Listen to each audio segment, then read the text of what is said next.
Mm.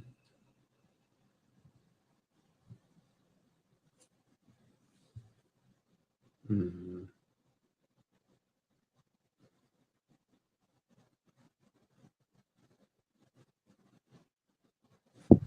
Hello。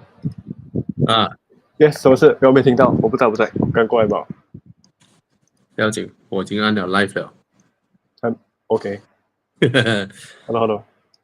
有谁进来今晚Thomas。哦 ，cool， great。怎么你跑出去？Leave without saying bye。apa ni? Hi guys.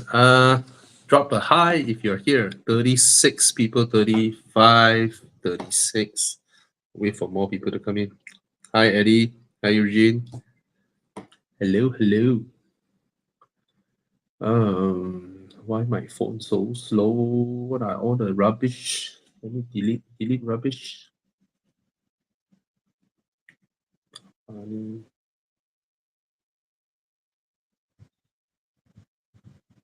Okay.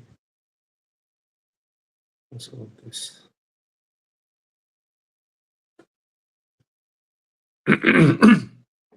Oh, so many. Hi John. Hi Eric. Hi Scrappy Coco. Hi Ivan Lee. Hi Muhammad Amirul. Hi Jensen. Hi David. Hi Leon. Hello. 44 people here joining from various channels. Tana's channel, Thomas' channel, Con. Yeah, where's Con? Anyway, must be busy. Okay. Guys, I'll wait for more people to come in, or if those who have questions, you can fire up. And any topics you guys want to discuss? Hi, Matthew. Trade war.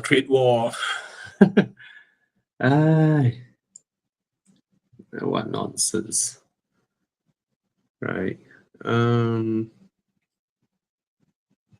Why can't I sort by size? What's up? Hi, Lawrence. Hello. Internal storage. Yeah.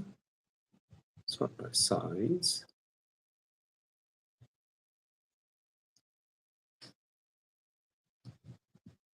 What's up?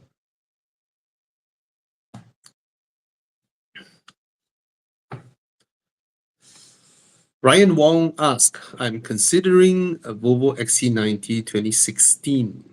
Do give some inputs. The battery is still the original battery. Price below 60,000. Appreciate it. The batteries has been known to last, but it deteriorates in capacity.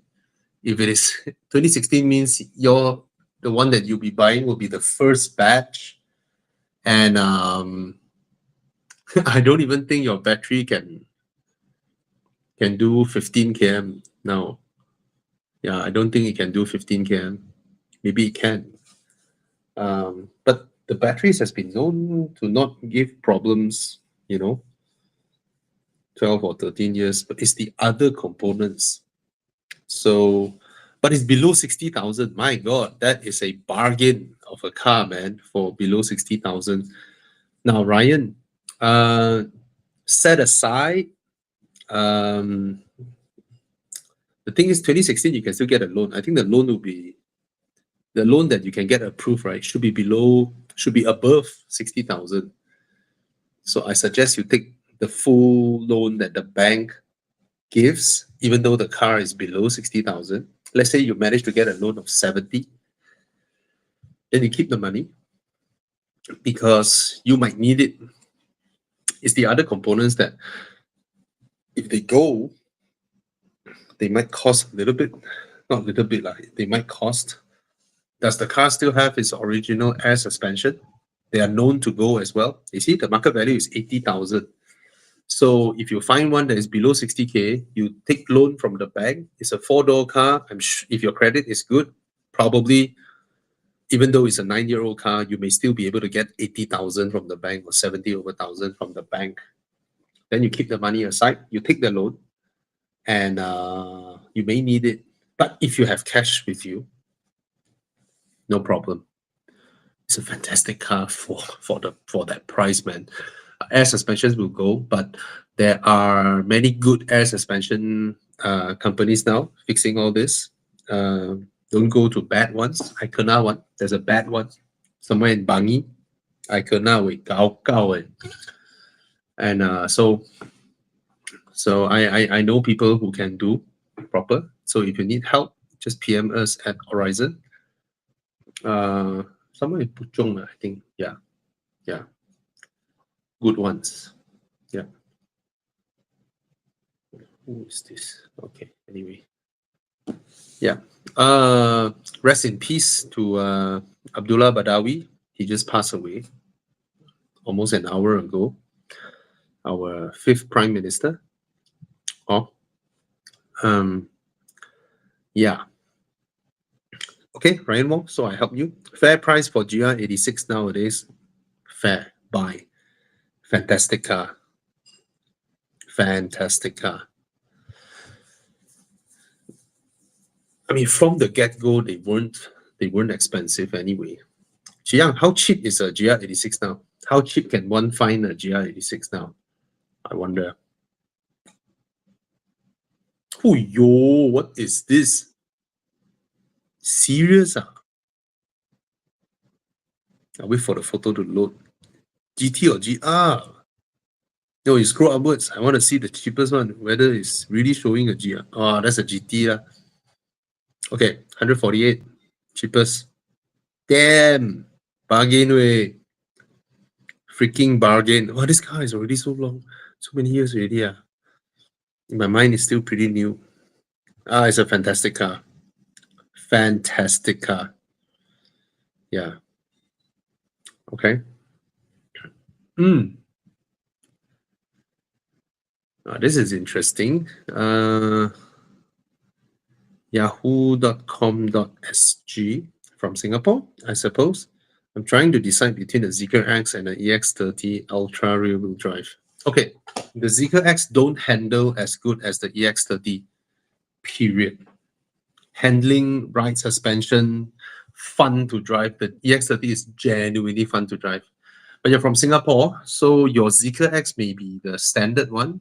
But in Malaysia, our Zeekr X, oh, the price. What the fuck? Fuck me, wait, this is like what? 700,000 ringgit. Almost 800. Oh. Okay, but it's the same price as Malaysia. EX30 in Malaysia is about 230,000. But the Zeekr X in Malaysia is damn cheap. It's 150,000. And our Zeekr X has a sportier suspension. Pretty unique in the world. Our Zeekr X is different. Has a sportier suspension than the world's Zeekr X. So if you're from Singapore, I can guarantee you your Zeekr X is not the one in Malaysia because it's a special request from Malaysia side. And your Singapore one will be the more softer, roly-poly, city bias handling as per reported by everybody else. Who is here? Oi, Tana! Hello. Hello. How are you? I'm good. Yes, very lag. The hell? You are a JPEG with audio. Yeah, very low res JPEG. Okay. Okay. Anyway, okay, the EX30 cannot compete with the Zeekr X in terms of space and interior appointments. Cannot compare at all. But it does have some good quirks in the car. But if you need the rear seat, right, then it's the Zeekr X lah. If it's you mostly driving alone, right, or the Zeekr X is the EX30 drives brilliant. And of course, software-wise, even though Volvo's software is not as attractive looking interface-wise, but it's certainly a better software. The Google-based system is better. Oh, so that's about it. But the car drives really, really well. It's genuinely zippy one. Tana, you are still very laggy. Why? Yeah. No surprises are pretty consistent. You always have different issues. Like when you are smooth, No idea why. maybe we get some echoes, but then now your audio is perfect. Yeah. Seems like no time lagging, but you Yeah. turn into JPEG. I'm using my laptop, so I don't know. I keep buying the newest laptop and stuff, but I'm always getting stuck with device issues. Oh, this is a new laptop. I mean, this is this is less than a year old, you know. So Oh, okay. I don't know why. Maybe the camera setting. Anyway, I'm turning on my phone now, so I'll join from my phone shortly. Okay, no problem, bro. Okay. Ernest Chua, C40 or a Zeekr X? I would say the C40 is a bigger, more practical car, even though the Zeekr X is not small.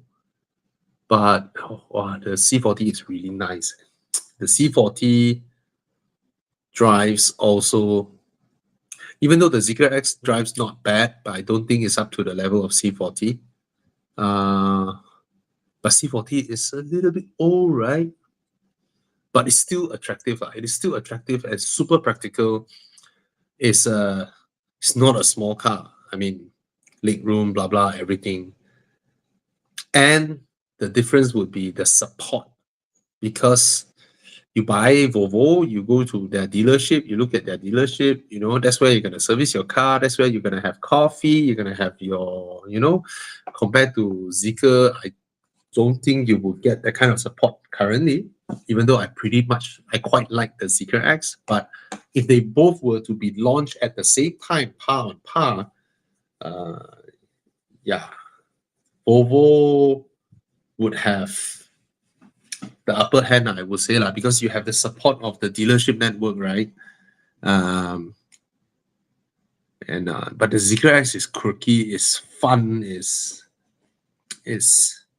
nice, but it's new, and of course online I also heard some people talking about Zeekr's software isn't that polished, So if you look at all the China reviews, they did mention that. Okay, so but whereas Volvo is, I once said something. If you think EV cars is a gamble, is a is it dangerous? If you're trying something new, at least if it's by Volvo, the Volvo guys, they think differently, the way they approach things, they are way more careful. So I would say the C40 has the upper hand against the Zeekr X. If I don't judge according to the timeline difference where they are launched, usually a car that was launched many years ago would not have the upper hand, because you're so used to it, blah blah blah.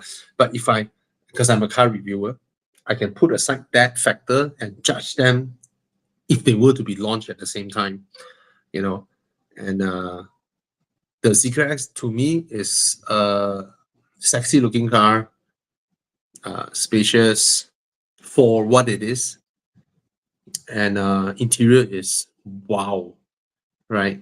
But in terms of overall, I think for me the C40 would rank higher. If I were to score everything, the C40 would rank higher. But for me, my personal preference in terms of design is the Zeekr X. I hope you understand the different aspects that I'm dissecting for you.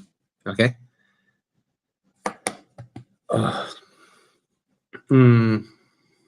And so many Volvo questions today. Is this like a GV special live show? TML. Hi, Bobby. I'm considering 2025 XC90 T8 versus EX90. Appreciate your view. Also comparing XC90 with big discount.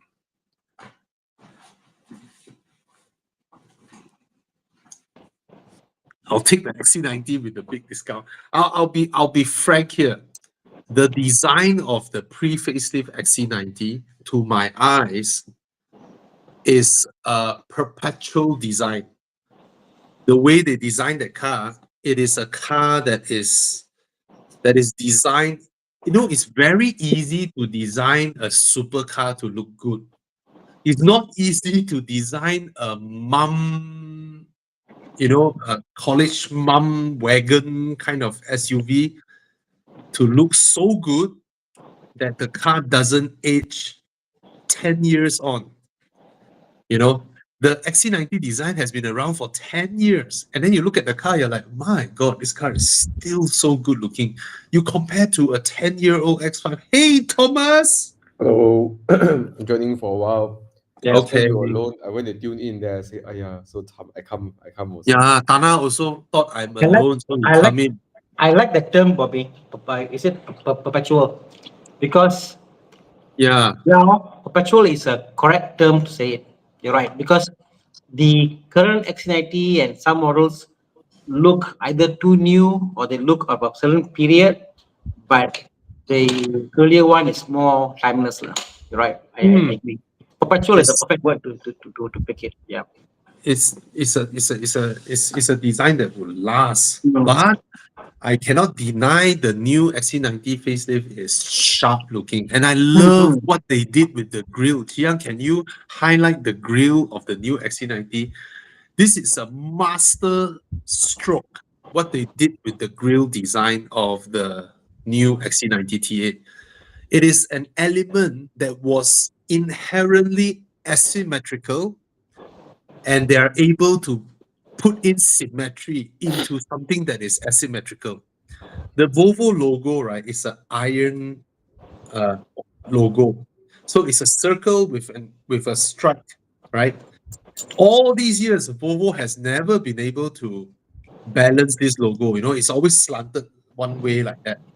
And for them to do this, I believe this will go on to every single Volvo from now on, because they are able to put in symmetry into a design that is asymmetrical, into something that was asymmetrical at the first place.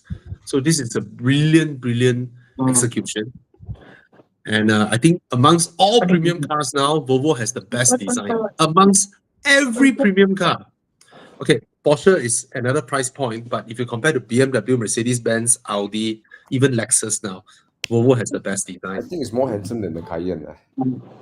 Oh yeah, it is. It is. It is. Yeah. But there is something inherently more handsome when you can corner the car hard. You drive the SUV not to corner, right? You different. You are sport car owner. A fully equipped Cayenne can out-handle every car I own. So you have to understand my predicament. It's like, for me, the Cayenne is wow, handling God. Yeah, it's God level. Yeah. So which one would you guys pick? 2025 XC90 or the EX90, or a big discounted 2024 XC90? I mean, if you How much want to is just the talk about like saving money, of course you go with the big discount, right? I think at least 100K difference compared to the new XC90. Yeah, I think the 100K is there it is lah. But if you own it for 5, 6, 7 years, 8 years, the depreciation more or less also around there, right? Because now it's like what, 300 plus thousand is going to drop to what, to 120, 130. Both are going to reach the same price anyways. Yeah. So what I want to say is, even though you're right, Thomas, you're very right in that, but I suspect when you buy the XC90 T8, brand new, 2025, let's say 1 year down the road, you want to sell the car, you suck it. You still not so suck it. But if it is a 2024 one, even though you have a 80,000 ringgit discount, when you want to sell it, I can guarantee you at best 1 year, 300. Because the used XC60, the new one, it will press the older one down. Yes, the new one will press the old one down, and the old one will speed up in terms of depreciation, whereas the new one would go slower. You As know, for EV or PHEV, right? I mean, I had this talk with my dad. My dad just came out and have a chat about it. He says Yeah. he likes the idea of the EV, even though he drives his distance between Segamat and his office. Like say it's like what, 40 plus kilometers, 45. No, actually 80 kilometers, 70, Yeah. 80 kilometers. Yeah. So but the problem is if he gets a phone call, he has to go to KL, go Putrajaya, go somewhere, then jalat already, right? You know. Yeah. What EVs are. But then I told him just go with the hybrid, right? Because you never know when you need to take the car and go somewhere, right? You know? So I guess really depends on which lifestyle you lead. If you know for sure that you don't drive cross country and you're just all in KL, then EX90 will be a good buy, right? Yeah. You know? Yeah. So he said the discount is only 60K difference. Okay, 60K difference Then- for me it's not Yeah. good enough of a deal. No. It's not good enough for a deal. Yeah. I'll go for the new one, and I would say Volvo is because so the new gorgeous. one and the EV version is so similar pricing, right? If you know your usage is within the range, then I think you can go for the new one now. Since you are already paying like 440,000. But that's for me because I've owned XC90s before, but you've never owned XC90s before. Then for you, both cars are new, right? And so if you see that I mean, after driving the most advanced PF, I think this kind of PF no longer appeals to me a lot. But granted, the new XC90 also they can do 70 over km on full charge, so that's not bad at all. Not bad. But realistically, you are looking at 50, 60 lah. So if you want to feel new 2025, new, definitely the EX90, and confirm the EX90 will depreciate slower than the XC90 T8. 100%. Okay, because China will start exporting. Shopee, you'll be able to find the body kit soon, converting old XC90 to new XC90. Confirm they're gonna come up. All right. Okay. You guys want to pick a question, or we quickly answer Zairul Anwar, Tiguan or CRV? Hung out for a while, so. Oh, Tiguan because or CRV? I heard you are alone, so I come in, Thomas. Hello, so I come in and for a while lah. That's why I wanted to come. You're very tired, is it?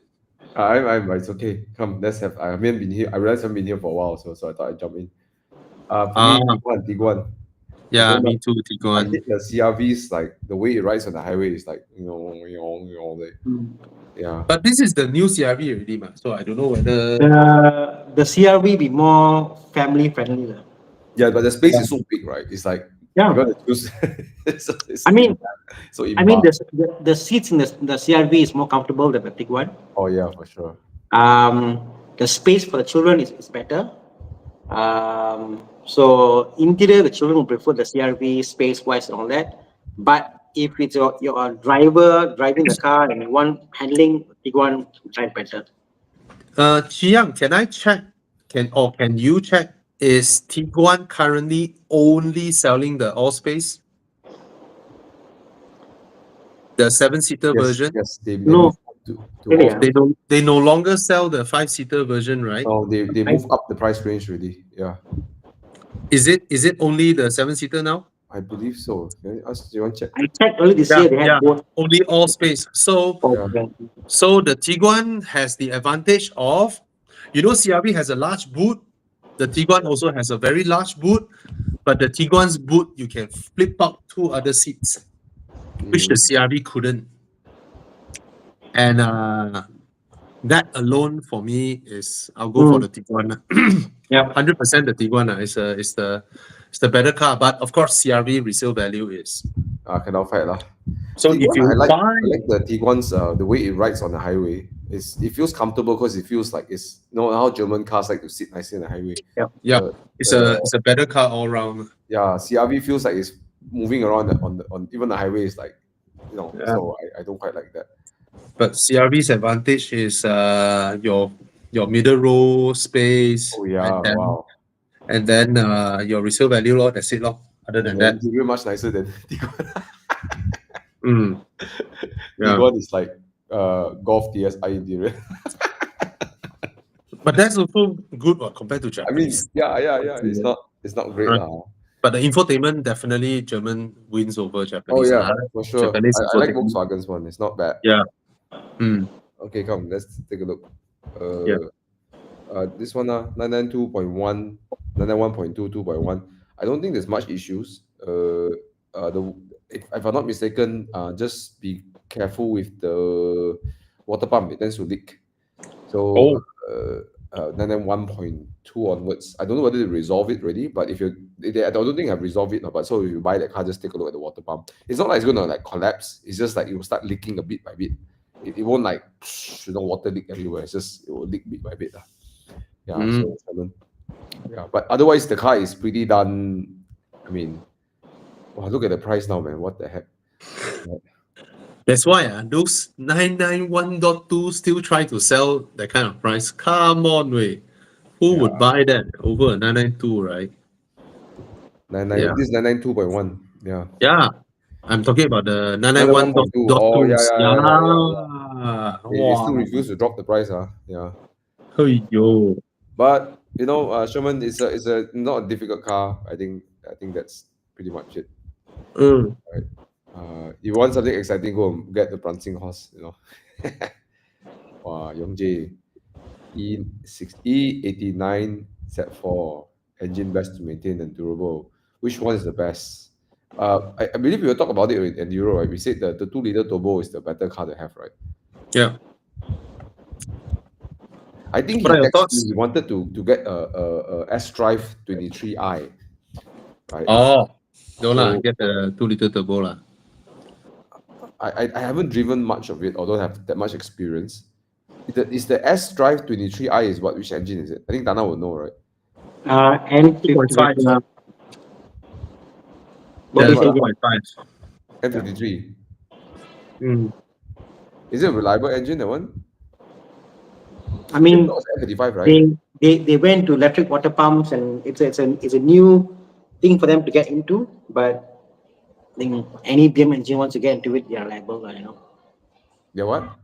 Reliable, any BM engine wants to get into it, they're reliable. I mean, I only lemon engine I've seen in BMWs are all the B38s, the N38 engines. Those are lemon engines. Other than that, everything else is quite reliable. Even N20, once you go properly, you know what? But this car shouldn't be in the category of difficult to maintain, right? You know. No, it's very simple. It's not. Yeah. It's not. Okay. Okay. So shoot through some. What's that? Wow, Mazda MX-5 ND2 at 127,000 only. Yo. Of course, it's a good time to buy. The new car, 290,000. Who wanna buy? Crazy. MX-5 went up to 290. Evo car of the year number 2, second place. Bullshit that is. Behind a Porsche 911 ST. I don't know, man. Last year, that Evo car of the year is bullshit. It beat the Evora, the Atura Spider.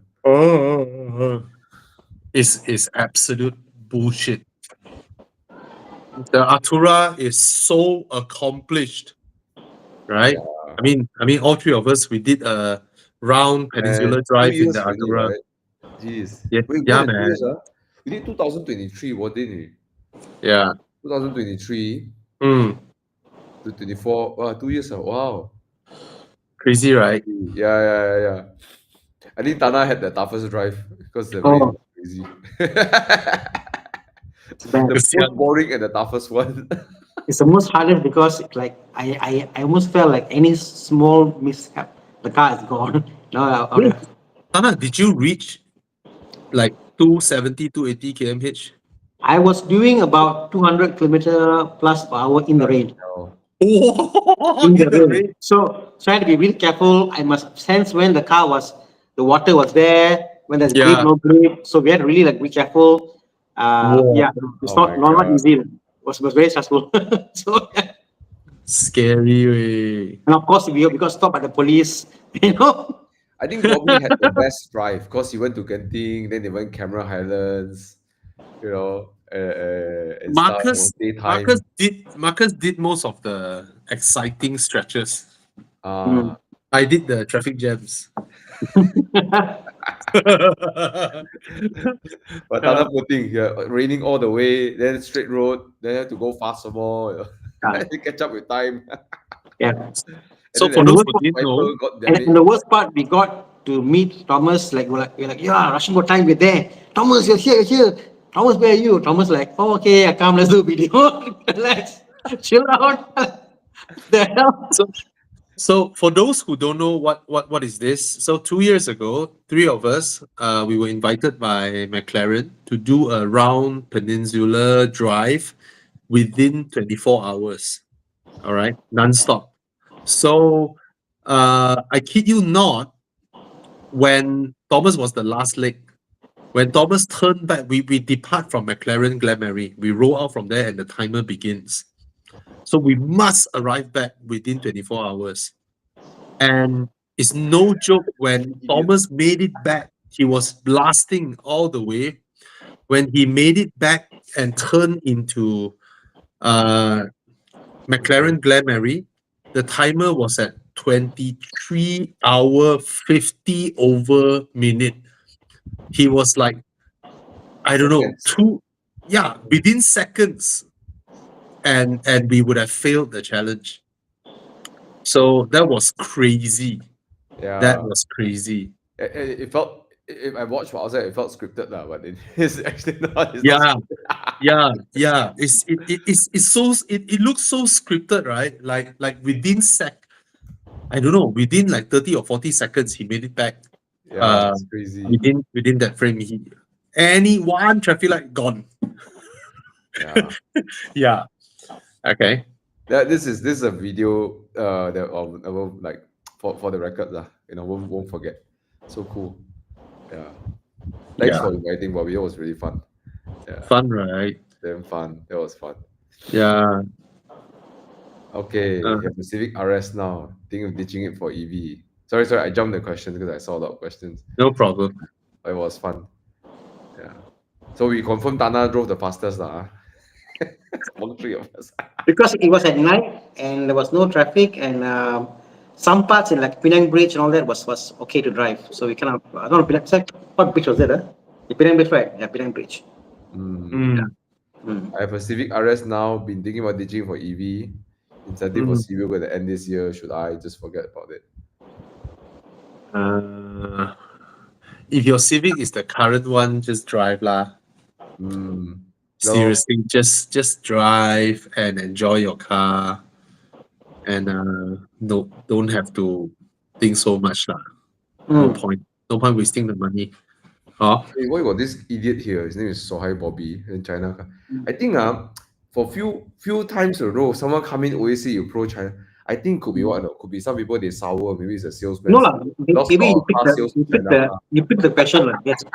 I guess what you understand is, if you reflect back, let's say in the 80s, what will be the de facto car to get reliable? Maybe be a Japanese at that point in time, you know, because access to mechanics, whatever, in Malaysia.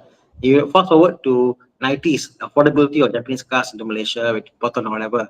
There are times when certain cars make sense. We are living in a world whereby Chinese cars make sense. So it's not scripted, like just what it is. Like you can't deny if they're good, they're good. Like the thing is, right? They are the ones actively contacting us, passing us test cars. I don't go out there and you know, hey, no. But if the car comes, then I drive, no. And if it's okay, I say okay, no. If it's not okay, I say not okay, no. Right? But the thing is this. Okay, I need to. I've been having this discussion with a few industry people, right? In the next 3 years will be the very, very crucial 3 years for all these Chinese brands. Because I have people asking, hey, Bobby, how's the reliability? Like, bro, how would I know? They just arrived, right? I wouldn't know.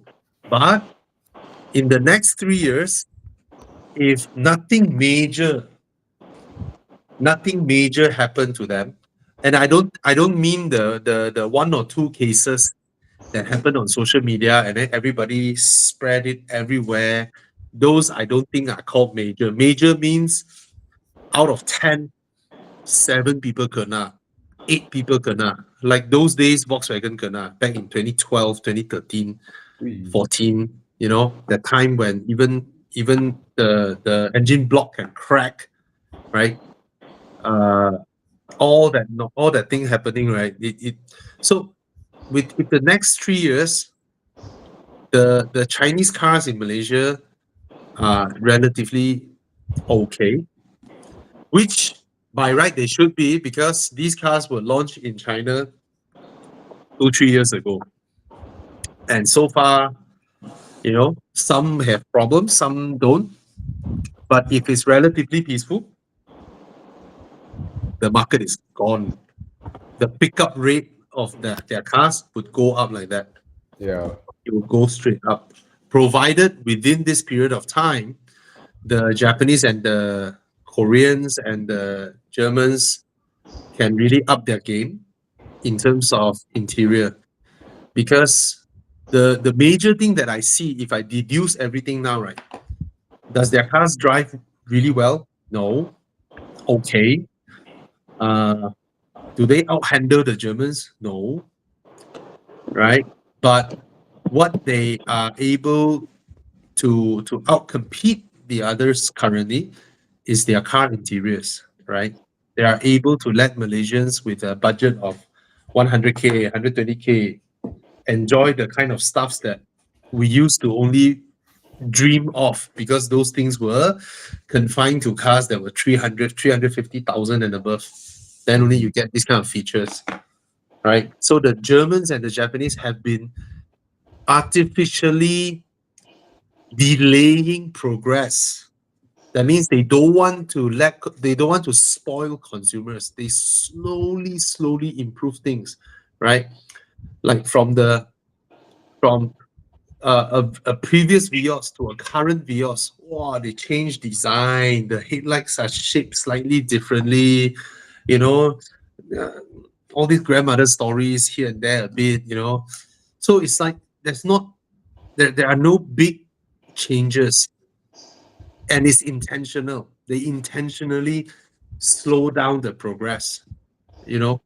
But the Chinese came and they pick up a calculator. Hey, I can add aircon seats into a B segment car. Pa, they throw in. That's an example. I don't mean there's a B segment now with ventilation seats, but that's what they're doing. So if the Japanese and Germans thoroughly change their way of ripping off consumers, that's what consumers like to say, right? Then we'll see the market. I believe they will. I believe they will. Once they do, then I don't think it's an easy path for the Chinese, even if their cars don't break down. So there are two variables here. Either they don't fuck up, and if the Japanese and Koreans and the Germans up their interior game, then it's a balanced playing field. Like that, no? Oh. Yep. Because I saw the Sea Lion that day, a few of them driving around, I say, wow, actually really nice, the Sea Lion, right? The seal, okay, the what is it called the seal, the sedan? Sedan is sealed, yeah. Yeah. But the Sea Lion, for me, the sedan is like, meh. But the Sea Lion is like, quite handsome. And I say, bloody hell, it's like 170K, all right? I was thinking, wow, what in the 170, right? Or 200? I think there are two specs. There's the high powered one, and then the lower powered one. I think the high powered one is 180 something. Bloody hell. That looks like a Q3 kind of like beauty, you know. Yeah. Right? Q3 when it I don't know where's the model the Silvia time, right? When it came out, everybody loved the Q3, right? This one reminds me of that. Especially the rear, Chiang. The rear, right? It's like wow, like look at it, it's like really nice. Look at that. You know how last time BMW and Mercedes they put the engine displacement as their model code, right? Like 530i, 525i, and all that. And then it become nonsense, right? like 520, 530, 540. And then Audi has the stupid 55 TSI, 45 yeah, I hate TSI, and all those. that, right? That's the I worst. like BYD, man. BYD straight up put BYD sealed 4.5 second, 4.5 S. You say all the number you want, I tell you how fast my car will go. yeah. BYD sealed 3.8 S. Oh, this one. They straight up put their 0 to 100 time. Okay, got a question over here. Let's help Yi Heng. He's passing his X-Drive 35i for his parents. Congratulations, because now he's looking for a new car. Whether it's the new Cayenne or the Levante S. Okay, Tana, you have I think you're the best person. Levante is different lah, but I wasn't thoroughly no lah. The Cayenne drives better. Cayenne mountains ahead, it drives better. Levante, the only cool thing with Levante is the sound it makes, and as well as the front is so long, you drive, it's a bit of a delay, you turn, but it's unique lah. You drive the car, it's a Maserati, but yeah, the Trident, it's a unique factor. That's about it. It's just a different driving experience. Unique factor, interior is all leather, but the better car is definitely the Cayenne. Unfortunately. Yeah, Oh, Cayenne it's is about- white material. It's about 5 cm, so 5 inches longer, the Levante's footprint. It's a longer car. It's a longer car, but it doesn't translate to interior space, right? No, it's a longer wheelbase, sorry. Longer wheelbase. Yeah. What about interior room? No, not as spacious as Cayenne. So, yeah. I would have guessed it. Yeah. You know what Levante means in Italian? What does it mean? East. You know the direction east. No, the wind, correct. No, all east. the cars in Maserati are named after the wind. The Ghibli. But it's the rising, the east the rising, also associated with the rising of the sun right? So Levante is east. Can you imagine, like, if you name a Malaysian car, Proton, what is Timur? Timur. Proton Timur. Okay, what? Somebody overseas might hear, see the name and say, what? Timur. Timur is nice. I drive a Proton Timur. I mean, we've got to have pride in our language. I think we have a thing about. No, I'm trying to think is the way that Italians, when you write a word is Italian, right? It sounds damn cool. Right? Like quattropote. Levante. Wow. Quadrifoglio, 4 leaves clover. Oh yeah. Yeah, it's too old, the Levante is too old. A company made a car company called Build Your Dreams, and now it's the biggest company in the world.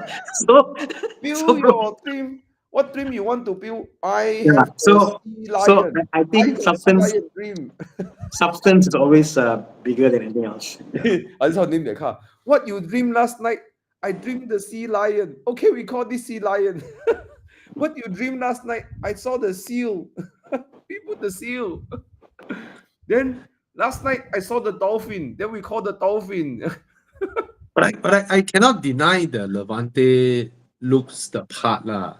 Yeah, looks the part. Yeah. I mean, the Cayenne looks so like it's a Cayenne. Okay, nothing much like You go to any event, you go to any anywhere on the hotel lobby, you go to Cayenne, it feels Cayenne. The Levante, the interior, the smell of leather. The leather is on the dashboard, on every single part of the car is leather. It's beautiful inside. It's special, but the selling point is special. It's not a car you buy because it's a better car. It also has a frameless window, right? Yeah. Frameless doors. Handsome, yeah. Okay. But the sound is good, I must tell you. I'm sure I'm sure it's nice. Don't get the diesel, guys. Don't get the diesel. After you go and buy Levante diesel. Okay. Boxster X, weekend car. Still worth it, or should get GR86. Yeah. 2016 is 9 years old, yeah. Oh my god. What the heck, right? 2016 is 9 years old. Oh my god. My Spider is 10 years old this year. A decade-old car. Yeah. I think I will still go for the Boxster because it's convertible. Mm. Yeah, I think the GR you can really have fun, but it's not like you can't have fun with the Boxster anyway. So yeah, I'll go for the Boxster. Yeah. I mean, in this scenario, the GR86 is not it's not that much newer, Yeah. correct? 2020, 21, 22, 23, 24. Yeah, I mean, I think you get more car for the money with the Boxster lah. Hmm. I know it's 9 years old, but I don't think it's still. I mean, it's not a slouch. You know, it's a great car. Oh, look at the price! Bloody hell! Yeah, this car. Oh yeah, this is our Evo Club Southern Yeah. Akmal's car. was Angmao car. He raised sayang his car. So yeah, go. I would go for the Boxster S. I mean, I can still. I mean, the only thing about it, what can the GI do that the Boxster cannot do? Exactly. Drift. I can take it on track. Drift. Probably faster on track. The GR can do drift lah. The Boxster can also. Boxster, the weight balance is not as More lopsided difficult, as the weight difference lah. And the Boxster is a much better handling car. That's why it's not easy to drift. The GR you can drift. Yeah. Mm. Anyways, I'll go for the Boxster. I think all of us will go for the Boxster lah. Right. Mm. Lan Jun Ling say what? Talan, you do a maths class. 7 years. No, it's 25. We're now in 25. So I think Mr. Lam doesn't know we are 2025. yeah, exactly. Update the calendar. It's 9 years old, bro. Tana is a CFO, you know, so I think in mathematics should be okay. Should be lah. Better be. Never challenge an Indian to mathematics. Yeah. I thought Yeah. I was thinking to buy MX-5 ND before 2.0 for power. Yeah, 2.0 soft top hard to find, especially ND2. You probably have to import one from UK because they only sell that to UK. What's the con of RF? If you drop the top, I don't know whether they fixed it. Yeah. There is a, I don't know if you call it buffeting. You know when you blow, you have a bottle and then you blow. Yeah. Yeah. Right. So you are inside the bottle getting that sound. Yeah. So that could be an issue, Sean. But if you're doing a lot of highway miles, perhaps it's better to have a hard top lah. Because soft top is noisier, you know. Yeah. So I think either way, I mean, I don't like the RF, but I'm not going to complain if I let's say I travel overseas and I rent a car, and then you know, if I go to Hokkaido this year and then they say, I'm sorry sir, we only got RF. I'm not going to say. Put it this way: you're more comfortable parking the RF under a tree than a soft top. You buy a RF, you go anywhere, you don't care. You know, it's more practical. Paint, just for us to paint, you're fine. You know, so something about You probably actually the ND2 you probably, I don't know, ND1 150 horsepower, ND2 I think they tune up the engine both the 1.5 and 2.0, but I think you probably had like a power a bit more on highway lah, right? Yeah, the 2 liter RF you get ND2 you get 180 plus horsepower. And it's not only the power, it's just the car, the engine feels nicer too. Okay, aesthetics. GTR 2010 GTR 35. What GTR low? I got GTR, but once a cash buy, obviously. Once a cash buy, once a road buy. Yeah. I think for him, car is not, the price, money is not a problem. Planning to No, but money is a problem because he said require less money to maintain. So, bro, if you're buying cash, sorry to say, if you're buying cash and buy these cars, but you see you're talking about maintenance, something is not value. If you say the word want something reliable, I think you shouldn't use drive GTR. Yeah. I think less maintenance. You have to go with the Mercedes here, not the Nissan. And then when anything go wrong, we have to wait for parts. Yeah. Think about this. These cars are what 13 years apart. So, I mean, come on. But I tell you something, the GTR 35, right? This morning I was driving, then there got one GTR 35 like go damn fast. Right? The sound. The sound, man. Yes, it is another car that doesn't age. This car doesn't age it has all. That monstrous look, you know. It's like I want to kill you like that. And then the V8, the V6, oh yo, the best sounding turbo engine. Right? It didn't sound like turbocharged. It just sound like a GTR, right? There's only one car that sounds like that. Yeah, Oh my yeah. God. It's Goosebumps. so it is so distinctive. You don't even need to guess what car is that. You hear Right? the GTR, you know immediately. Yeah, he's behind me on the smart deck. Then I move aside. Then I driving my spider, so I didn't even rev my car. I just want to hear him.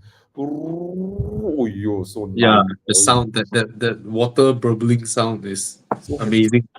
It's a handsome car. I love it. The lights behind everything. The Yes, square, so yes. masculine. Like, oh I love the design. I yeah. love the design. The Yeah. interior like chapalang like that. I like the pre-facelift interior. Really? The pre 2015 interior. The post 2015 interior, they put the Almera steering there. What the heck? Fucked up. Like fuck.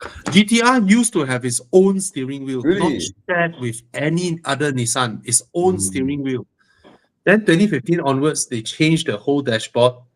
They do away with the weird round aircon vents. They turn the dashboard Mm. like a Tiana dashboard like that. Now, this steering was unique only for GTR. Then that become the Almera steering. Like, what the fuck? Cost saving. Ah,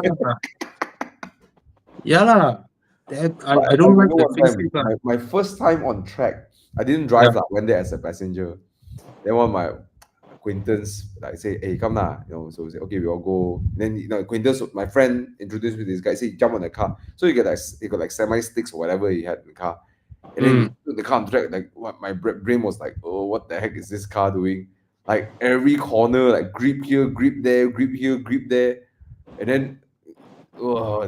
just so fast. I don't even. But that was noob lah. I don't even know what to see lah. But Ah, basically, I halfway through, I just want to come out of the car because the car is pulling so much G-force. crazy. Yeah. Yeah. It's a Oh. crazy car. Yeah, the GTR feels rapid lah. Feels damn rapid. Yeah. Yeah. Have you sat in like those tuned ones and then they pull? Holy Nope. shit. The way the Nope. car pull, man, is like, and you think, this is a V6 only, like that one. Shit. Nice. Nice. So aesthetics. so you know which to get lah, huh? Get the GTR. Don't get a GTR.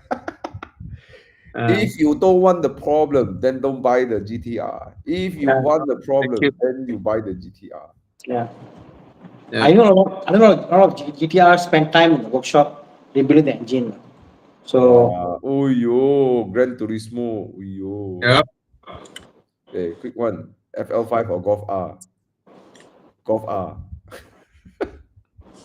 FL5 for me. For me, I- I put one more car. Again, a 280 Cup. FL5 for me. Mm. Okay. Wow, 3GOE 992 X70 and S400H. Nice. Okay. Looking to downsize and sell X70 and S400. Want to replace big comfy car. Don't mind secondhand. Oldest 2021 max 450K. Thanks! With a big exclamation mark. I think Cayenne is always a normal. It's an obvious choice, but Cayenne is a downgrade from an S class. yeah, lor. That's why. Yeah. Right? It's a downgrade from an S class. Panamera. no, Also a downgrade. Yeah, lor. tighter inside. So Yeah, how? it's a downgrade. So where else could you go? Yeah, lor, nothing much. 7 Series. Lor. How about A8? Something different. You got a BM there, you got a Porsche there, and you got an Audi A8, something different. Big, comfortable. Then Range Rover. Range Rover cannot buy lah. No lah, Range Rover is a he's a downgrade car also. guy lah. Come on, he got 992. Yeah, you are right, man. The Range Rover long wheelbase. Oh, that is a proper car way. Handsome car. Must my buy dad the said- long wheelbase. I talked about that yesterday. He said the funniest shit. We're having dinner. Yeah. And he said, I had a dream last night. I said, what dream? I was offered to buy a 1 million ringgit Range Rover at 280,000. And I said, wow, that was a good dream. He said, no, because I bought the car without bargaining. You don't get the joke? No? Because for him, right, he's a typical Chinaman. Whatever price you give him, he must bargain one. He said, I should have bargained. They say, he was so upset by it. He's like, I should have bargained. I said, I don't know why I didn't bargain. He was so upset. So what can he get? The S400H? You can't I get the think long wheelbase. Definitely. Long wheelbase, Range Rover is what, 800K or 700K, right? Yeah, there you go. yeah. Oh, I Unless, have the unless you perfect don't car mind the for downgrade, him. then you get the Cayenne, or is it? Perfectly your budget. The i7, 430,000 BMW i7. I can tell you, Carl here, the i7's comfort level is out of this world. It is multiple grades above that of the S400H. No challenge there. It's not even near. The i7 to me, it rides very similar to a Rolls-Royce Spectre. Wow. That is how good that car is. Wow. So, in terms of the most comfortable you can get for 400 something thousand, you can't go away from the BMW i7. Yeah. So I think you replace your S400H with the i7. That's the best car I can suggest to you already, because you come from an S class. Almost everything you go in is a downgrade, regardless of the brand, right? So even Flying Spur, the space cannot match the S400. I think I sit behind. It's like, nah, it's not S400. EQS is shit. Sorry, EQS is shit. It's a shit car. EQS is not an S-class range at all. It's like Yeah, it's like it's E-class size. C-class, that's correct. Yeah, very small. It's Very E-class small. size. Then EQE is the C-class size. Yeah. I don't know how packaging is done with Mercedes. It's horrible packaging. No, don't get the hybrid. Just get the i7 straight out. I tell you, that car Yeah. is supremely comfortable. It's closer to a Rolls Royce, you're right. Yes. It's very near a Rolls Royce. It's gila levels of comfort. So, and then once you go there, you there's nothing for you to upgrade already from there onwards. I like the fact that i7, among all the BMWs, it doesn't ride like an EV, which is a compliment. It has that suppleness. It's comfortable. You can feel the car. It's not heavy. It doesn't feel heavy. It doesn't feel like trashy or whatever. So it's nice. So nice. Okay. Looking to upgrade from a B48 F30. Looking at a 718 Boxster. Buy. Congrats. Go for Fuck it. the Tesla. Fuck the Tesla. Just buy the 718 Boxster. Yeah, I mean, enjoy the car. Maintenance, of course, you'll pay more because it's not BMW. Way more than the Tesla. Way more. But depreciation, I mean, if it's below 300K, what's going to happen? What, drop to 200K? I mean, I don't see it dropping that fast, right? And you're going to love it, man. I mean, it's a sports car, you know? Yeah, Tesla is just an electric car. You got a problem now with a Porsche Boxster, because prices are dropping. How low can they go? Yeah. Because of all the other models, the new generation, how low can they go? There's a limit. Cannot go that low. Yeah, cannot. Anyways, congrats, Rodney North. 5 years ago, he worked hard. Now he got C-class. Congrats. Anyways, I don't know who highlight that, but okay. What's this? Oh, Pyro Show. Look at this. 718 Cayman 2.0. If we must give him congrats, I buy C-class. So cool. Yeah. Okay. Yay. Okay, I have a Cayman 718. Thinking to upgrade to 911, 991.2 base. Worthwhile or not? Budget 400K. Should I go for 991.1 instead?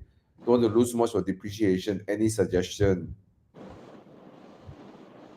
400K budget can do much better. You know 991.2 meh? Wow, if he can get 991.2, then buy low 400K. Base or base spec? That doesn't matter lah. Yeah, okay.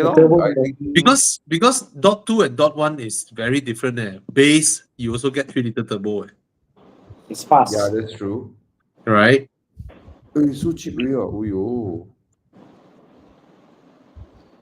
Yeah, go for it, bro. I mean, you know, 991.1 is like holding stiff at 400 something also. Yeah. Yeah. Okay lah. Congrats. Congrats. Congrats on your 911. But your you Cayman want might to big, handle then you go better. buy GT cars, lah. The Cayman might handle better, but something different lah, huh? For sure the Cayman handle better. Yeah. Yeah. Yeah. Okay, asking behalf of my father, 2014 Camry now, want to change car retirement, keep for a long time, budget 100K. Lexus ES 250, same year as your Camry, 100K. No, less than 100K lah. I think 2015, 2016 is 100K lah. Lexus ES 250. Keep for a long time, Lexus. The materials on the Lexus last longer than the materials in a Camry. Nice. So, okay, 2015 has gone down to 70 plus. What about a newer one? 2016, 17? Yeah. It's the only car out there that is a good upgrade from your Camry and will last very, very long. Oh. Yeah. Okay. This one. So just a quick one here. Skip the hybrid. They don't write the same, is it? Because the i7 and hybrid. I drove both, but to really enjoy the comfort of this car, you don't want the annoying engine to fire up. Yeah. I'm serious, because the purpose of this car is to go really fast in supreme comfort, right? You get the full experience with the EV. And please don't get a white color. Oh my god, it looks like shit here. White color. Look at the eyes. Yeah. Please get a black color. Even the rear looks bad. Yeah. Yeah. Oh, the two-tone, not bad. See, black color looks so good. Handsome. Yeah. Oh my god, the white one. The green one nice also. I think black nice. Yeah, you have to hide the headlights. Yeah. Oh, okay. Apalagi X7 249K is always a good buy. X7 at this price, crazy. I heard SIMW now giving the X7 right 150,000 ringgit discount, brand new.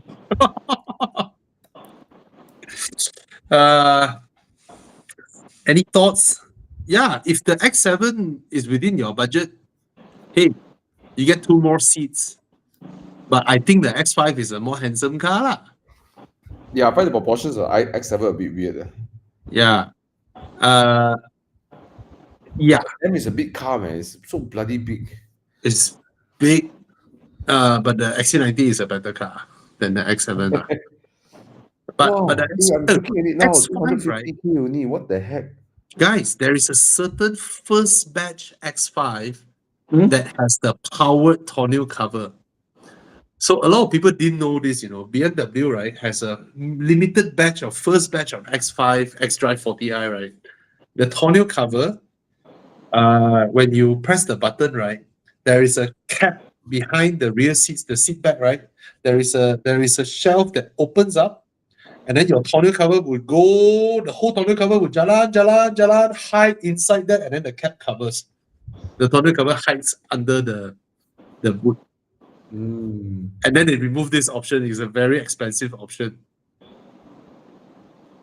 So yeah, do you know that the whole tonneau cover can jalan and then go down behind the seat bag and then hide under the storage? I think I saw a video of that before.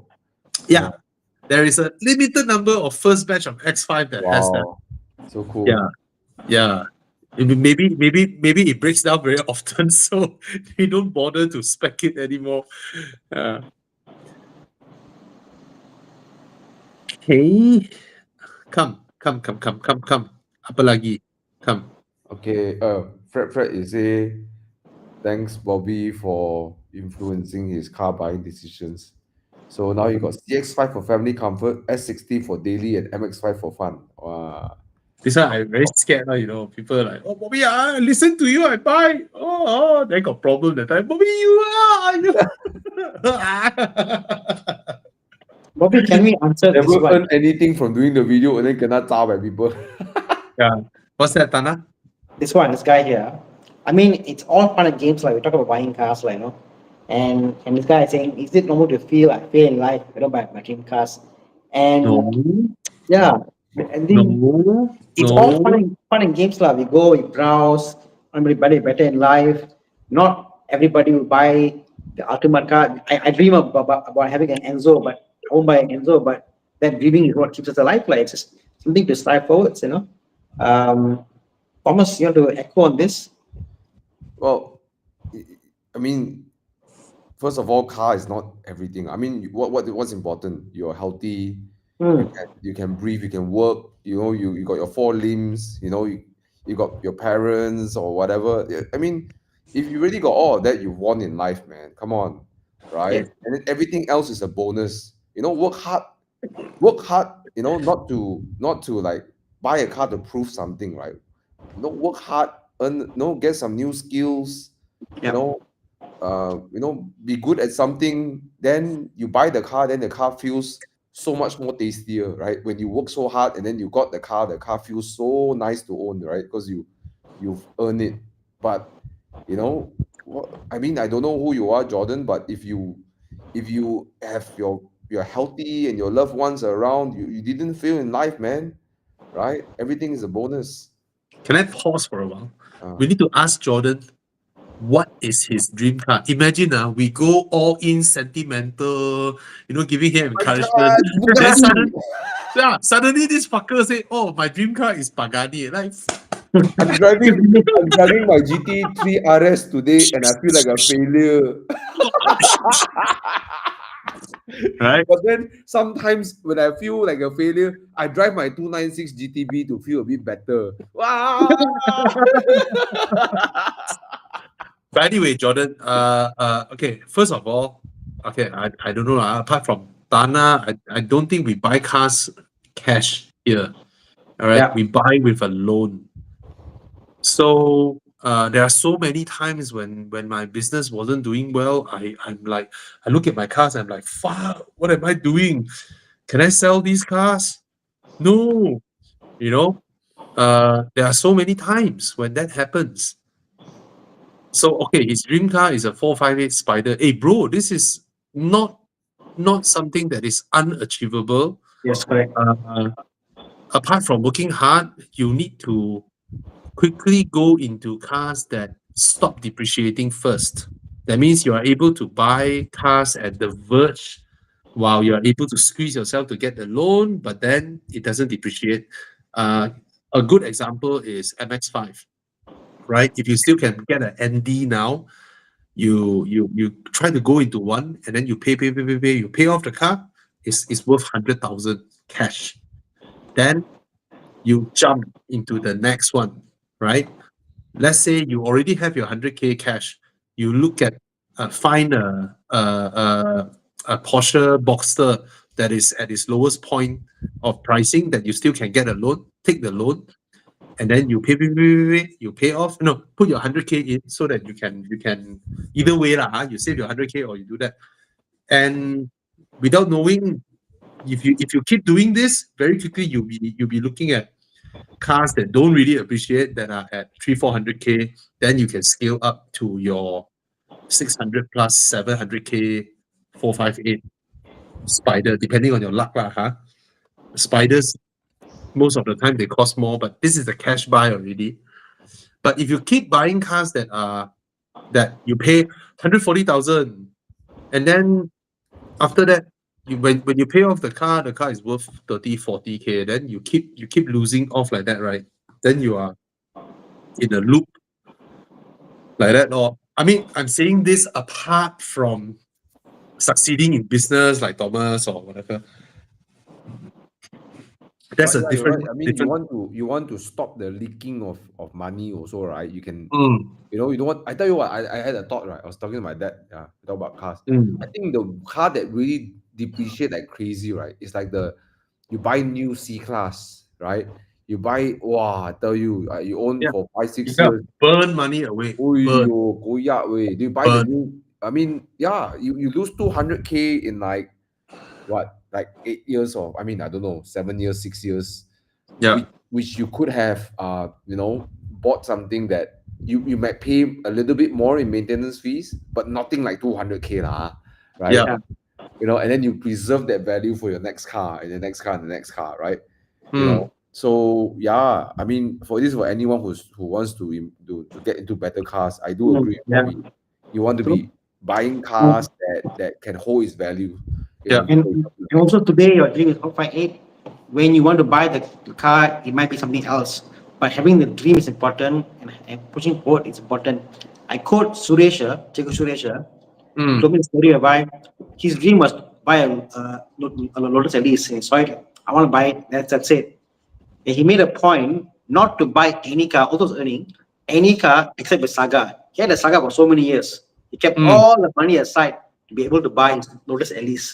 So he made a choice. I mean, if you want to have a dream and you want to achieve it, you got to sacrifice. If you say, I still now want to drive a brand new C-Class, and yet my dream is a Ferrari, then no sacrifice, no rewards. Yeah, but regardless, you're not a failure if you didn't buy a car, right? Come on, man. Like, it's a stupid kind of. I'm sorry, I wouldn't say that it's a stupid thing. I'm a car guy, but I'm not gonna say that. You know, it's stupid if you can't hit your car goals, right? You know, it's just you know, your life. Try again. No, go pick yourself up, go again. You know, there's so many ways to get there, right? Get the plan. You know, plan it out. Like Checo Suresh, he planned himself and he got there, right? Okay, not impossible. All right, Jordan, you can do it. All right. Okay. I am going to take a bow out. I'm really tired. Okay. Go ahead. All right. Thank you. Thank you for joining us. Bye. Bye. See you, bro. Let's do M4 some rapid fire. 200K. Buy. M4 200K buy. I don't think this car, of course, the market has many of them, and currently the market is in a downturn. But if you look at E92 M3 prices hovering about, but I think for the long run, the M4 will drop below E92. Long run. So I think the M4 is a very good buy now at this price point, because it's a relatively modern car. You maybe still be able to get a loan for it, small loan, nevertheless. The price trend 5 years down the road, I don't think this car will go down a lot. This is a good example of a car that you can enter now and buy now, and you won't depreciate a lot. And there will be a time where it will dip further when the car is baru beyond 10 years old. Because of the sheer number of M4s out there, you will see it dip down, and this dipping down might pull down E92 also, because the E92 has experienced a upswing. But in the long run, I mean 7, 8, 10 years, I believe the M4 would go below a very well-maintained E92. But it should stabilize back around the price of an E92, which is about 150, 160K. That's the lowest this car will go. All right.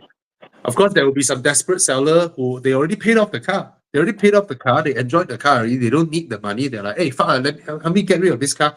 120K. Just take it. That will happen. That will definitely happen.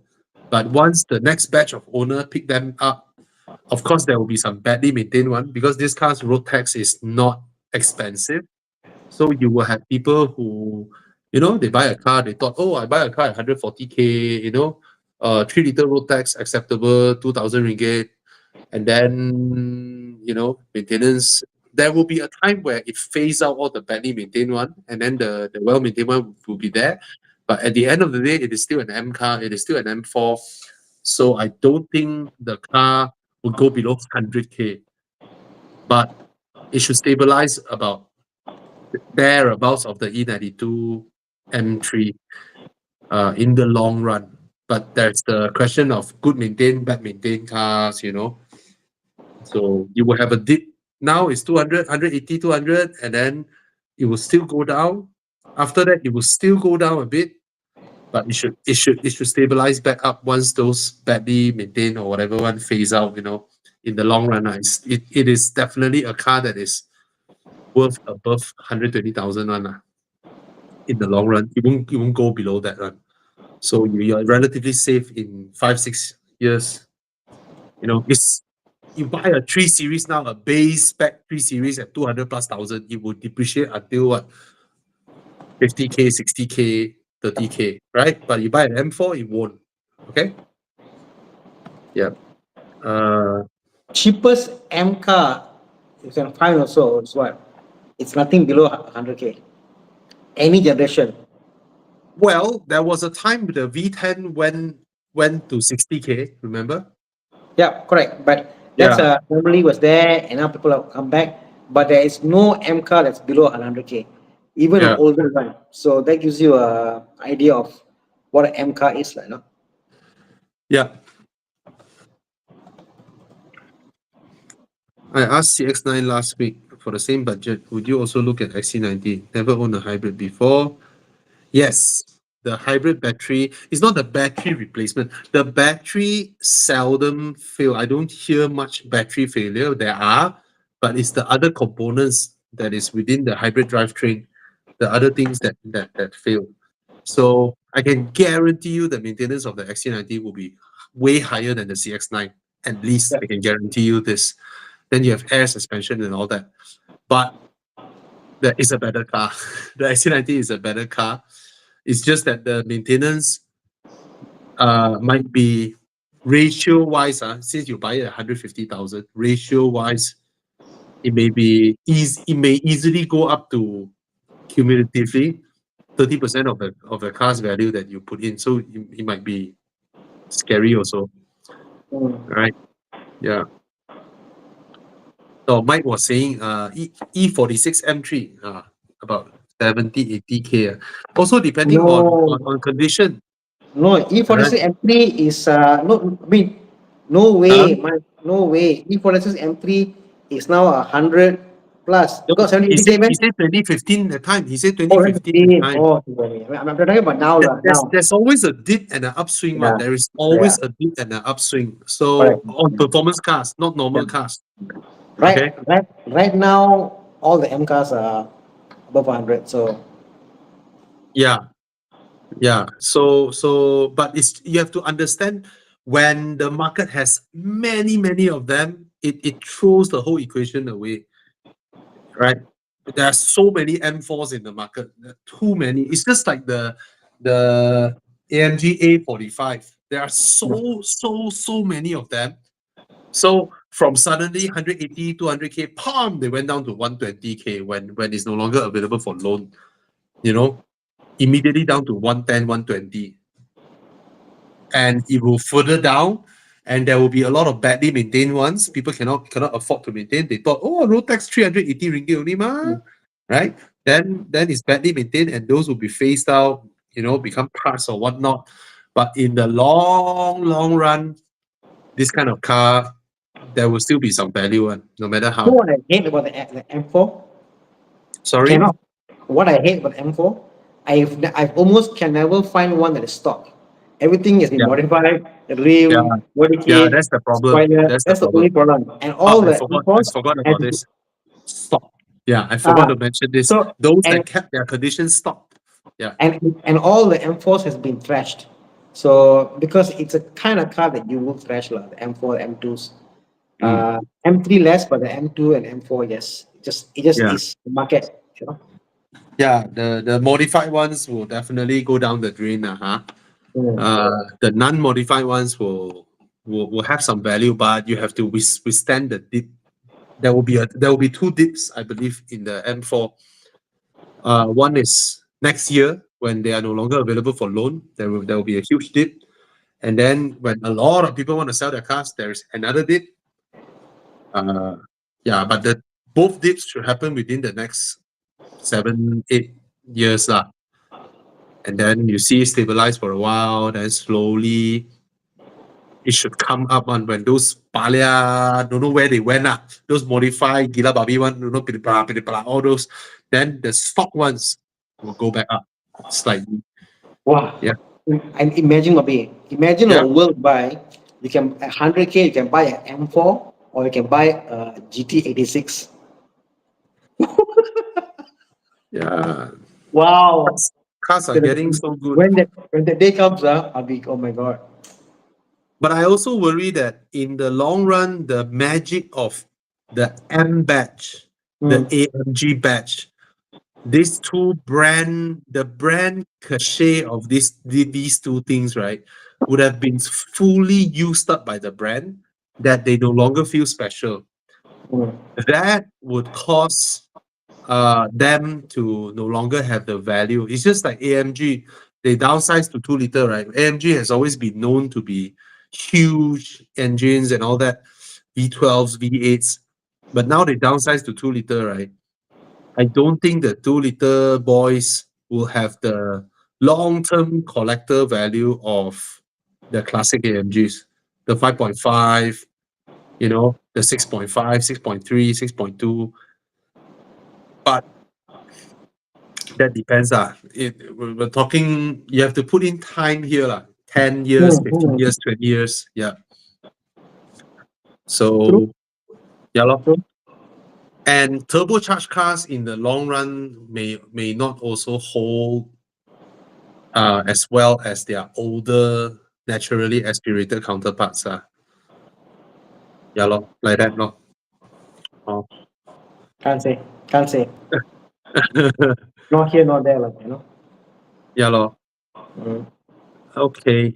So, Kati asked Passat SE against E46 for weekend rides. Passat gearbox and all that concern, but it's a nice car, nice interior. E46 bad interior. E46 interior all falls apart, plastic and all that. E46 is cheaper to maintain for like all the parts and stuff, but the Passat is nicer to drive. It's comfortable, it's nice leather and all that stuff. So drive and make a decision. I can't say either one. The thing is, if you manage to find a very, very well maintained E46, one that has been taken care of by a collector, then you can enjoy your weekend rides. Yeah, correct. It's not, right? You will be always in this constant fear of breaking something. Yeah. When you want to enjoy your weekend drives, that's the problem. Yeah. Yeah. I haven't had good examples or history with E46. Head gasket blown, leaking, engine leaking, coolant issues. E46 somehow is plagued with a lot of stuff. Wiring, leaking, or water getting in. Oh my God. E46 plastic breaking, missing trim. It's the late 90s when Europe suddenly 2000 mandate them to have biodegradable plastics. 2000 was a bad year. 2000s were a bad year for cars in general. All cars for 2000 is bad.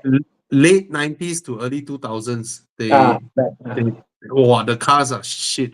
They all, it's bad. It's bad. Yeah. Okay. Guys, if we miss your question, please ask again. Oh, Subaru Legacy. Just for highway use. Hey, JDV. Wait, 2013 is which one? 2013? Singapore KL. 2013, is it the ugly one? It's still the ugly one, right? Oh, it's so ugly. You join Phoenix class, okay? It's very spacious. It is very spacious. The whole dashboard is hard plastic. Compared to mine was the soft touch plastic. Mine was the previous generation of this. Soft touch, the whole dashboard. But because the soft touch crack, so they went back to hard plastic. And hard plastic won't crack. 10K SGD, buy. Just buy, bro. Buy. It's still a Subaru. You still have good handling. Umpteen amount of space. And buy. Okay. So he Mazda 3 and going to Volvo S60 to get married and have kids, but concerned about pregnant lady to get in and out. Wow, I think he already pregnant already. Is it already pregnant? Okay, married. Buy. Buy. No lah, it won't be high maintenance lah. I mean, you buy a car, you get the maintenance covered by the dealership anyway. Yeah. You buy their Volvo service plan. So when you buy their Volvo service plan, right? Let's say depending on your model, S60 should be about 7,000 or 8,000 ringgit. It adds into your loan. Then you pay the amount, and for the next 5 years, all your service, you just drive your car back to Volvo and they get everything covered. Right. So you don't have to, there's no out-of-pocket maintenance bills. Okay. All right. How about So this one? Arteon promotion against BMW F32 430i. Ooh. Wow, this one is actually quite interesting. The Arteon looks beautiful. But Arteon is the better car here, but both of us will buy the 4 Series. yeah. Arteon is the better car here. It's more comfortable, it's more spacious, interior higher quality, everything better. It's not bad to drive as well.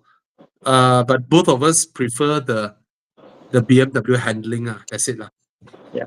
I think the Arteon is the better car by every measurable thing. Every box, right, you tick, right? The Arteon is the better car. Okay. So on the same line, want to buy a facelift Merc E300 or C2 3.8 coupe, is it better compared to a 420 coupe? Wait, what is a C238? I think it's the year. I have no idea on the model. Yeah. Oh, buy the Mercedes. Prettier. Buy the Mercedes. The one that Dylan had. Yeah. I will go with the Mercedes here. I'll go with the Mercedes. It's so gorgeous. It's The so BM spacious. the BM looks just functional. Yeah. Yes, sir. No, the BM looks like a 300K car. The Merc looks like $1 million ringgit. Million on discount. Yeah. I'll get the Mercedes over the BM here. No questions. And you can open the rear window in the coupe. Yeah. How low would a 981 get? Well, I'll be shocked if it goes to how much now? Caymans are what, 180, 190? Yeah. And these are the ones that cannot sell. Yeah. Boxster also what I mean, if it gets to 150, that's crazy, lah. You know. A Boxster 150, 91, that's crazy. That's crazy value. I think at max it will go down to 150. That's it. Yeah, it's good. Yeah. So if you want, you got cash offer, like, you never know. Yeah. Um, Because there are many 987s transacted at 140, 150. And that's the previous gen. There are many. There are many 987.2s. Oh, yeah, correct. That's right. That transacted at 140, 150. Mm-hmm. So that's a safeguard for your 981. Because 987.2, people love the sound, people love the steering feel. That's a buffer zone. You'll never get that again in a Boxster. So that's a buffer zone for the other cars. So because hydraulic steering, right? The 987. yes, correct. Yeah. Okay, let's go to the more current questions. Honest take about CX-5 Turbo. Brakes, Too powerful. Yeah. Too But powerful. someone told me, I think it's true. Apparently, the CX-5 diesel and the turbo share the same brakes from the CX-8, but still not enough. So it's a different brake system altogether, but it's not. Okay. But still not enough. As what we drove, it wasn't enough.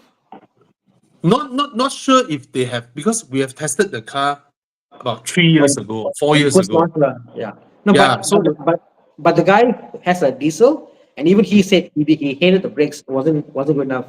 Oh, okay. So I'm not sure if Mazda, whether they upgraded the brakes or not, but from our previous test drive, the brakes on the car is not enough for the power of the car. Yeah. All right. And Yeah. I felt the CX-5 turbo, even though when the turbo comes in, I enjoy the speed, I kind of felt it's too powerful for the car. Yeah. And if you ask me which CX-5 would I buy, I will buy the 2.5 non-turbo if there is one, because the 2.5 engine is lovely. Okay, I don't know whether that is available or not. 2.5 NA version, and I felt Mazda's turbo also guzzles feel quite Oh, unlike a modern generation German Ma- turbocharged engine. Mazda's philosophy on engine, I don't understand. Their NA engines isn't powerful enough. Turbo engine too powerful and guzzles. The diesel engine doesn't save fuel. So, so I don't understand. Yeah. So Yeah. Simon Young has a question. He has 200K cash. Should I get a used A5 or a used VW Arteon? He doesn't mind getting some loan as well. No, you have 200K cash. You don't put into these two cars. No, Don't. don't. Bro, you have 200K cash. Why the hell you want to get these two cars? They're going to burn away your money for maybe you're very rich. But, bro, you shouldn't. I don't think these two would be a good choice to put Yeah. cash. Okay, let's just explore this. Like, if you're buying under loan, you got the buffer of the loan and the market holding, because loan means the car is forced to get loan for what the value of the car in the market is, and you tend to have the buffer with you. Moment you got cash, you need to buy something that can hold value, and this is not a holding power kind of car to get. Yeah. Not recommended. So, can I But recommend this? Can I recommend you put your 200K on an RS5 and then you take a 90K loan? yep. So That's your an excellent 90K loan for the month is 1,000 ringgit, Mm.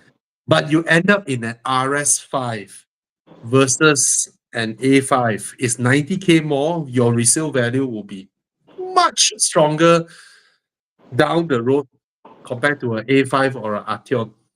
Way stronger resale because it's an RS5.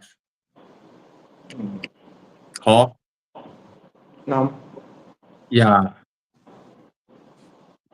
What else can he get? Pardon? What else can he get Uh, for?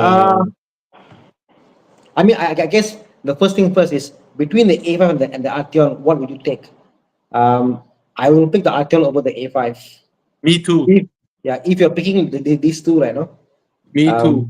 Mm, The Arteon is every measure a better passenger car than the A5. No comparison. Yeah. I mean, if you got 200K RS5. cash, don't spend the cash, like guys. Just take a loan, So, Dana, what the fuck? New Gen Panamera 298. Okay. Simon Young, if you really want a VAG group 4-door coupe, Dana, what the heck is a Cross Turismo? wow. Simon, I will give up the power of the RS5 and I'll get this one. You put 200K cash in, 90K loan, and you have yourself a wonderful Panamera Cross Turismo. The Cross Turismo has got proper rear 3 seats, right? Cross Turismo is a 4-seater. Positive. Hey, this is a bench seat. Hui. Yeah, so I'm saying the Turismo Bobby has got the bench seat. Oh. Wow, then I'll buy this law. Yeah. Simon Young, I will get this over the other two. I give up the power, but I'm in a Panamera with a panoramic roof. And man, this is a 290K way. RS4 4.2 B8 Avant. Yeah, but Okay, okay lah. I still have phobia about Audi maintenance sometimes. Well, But I love it. I love the cars, but it just reminds you of certain things, like, you know. yeah, But yeah. you No, I'll get the Panamera. come. 90K loan is nothing, right? It's like 1,000 ringgit a Yeah. month. So, Mr. Kim Tan looking into buying a 987 3.4 PDK. Oh, beautiful. 718 2.0 or 991.1 S, which would be the best in terms of driving experience and depreciation proof over in 5 years. Don't get the 997, because I think that until our government changes the tax rulings, whatever, the 997 will be more of an enthusiast car. You have a bigger market to sell to if you get the 1.1, provided it's cheaper lah. If you can afford all three, then of course you go with the 991.1 because at Yeah. the end of the day, 911 resale value is no joke. Yeah. Strong. Mm. But I cannot imagine how close can the 987 cannot be that expensive, But right? Robbie, the thing is this lah. Okay, I'm not denying the holding power of the cars. I'm not denying this. This is the price. This is the price. But day by day, the people buying the cars are getting smaller and smaller. The younger generations are buying EVs, so the market is dwindling. Got guys like myself who got 10, 20 cars, and then they are cutting the car and selling 5 cars, 4 cars, you know. So these guys are getting older and older, and they are getting smaller and smaller collections, more quality collections. So although the price is there, can you sell or not? If you got a car that's worth if you have a MP4 12C worth 700K or 700K, but you can't sell for 3 years, what's the point? I agree, because we are now experiencing a time when, yeah, you're very right. I never put that into consideration because last time people yearn to go into an M car, an AMG car in a Porsche, because they know these cars are faster and you can overtake everyone on the fast lane. But now you get bullied by a 120,000 EV. Yep.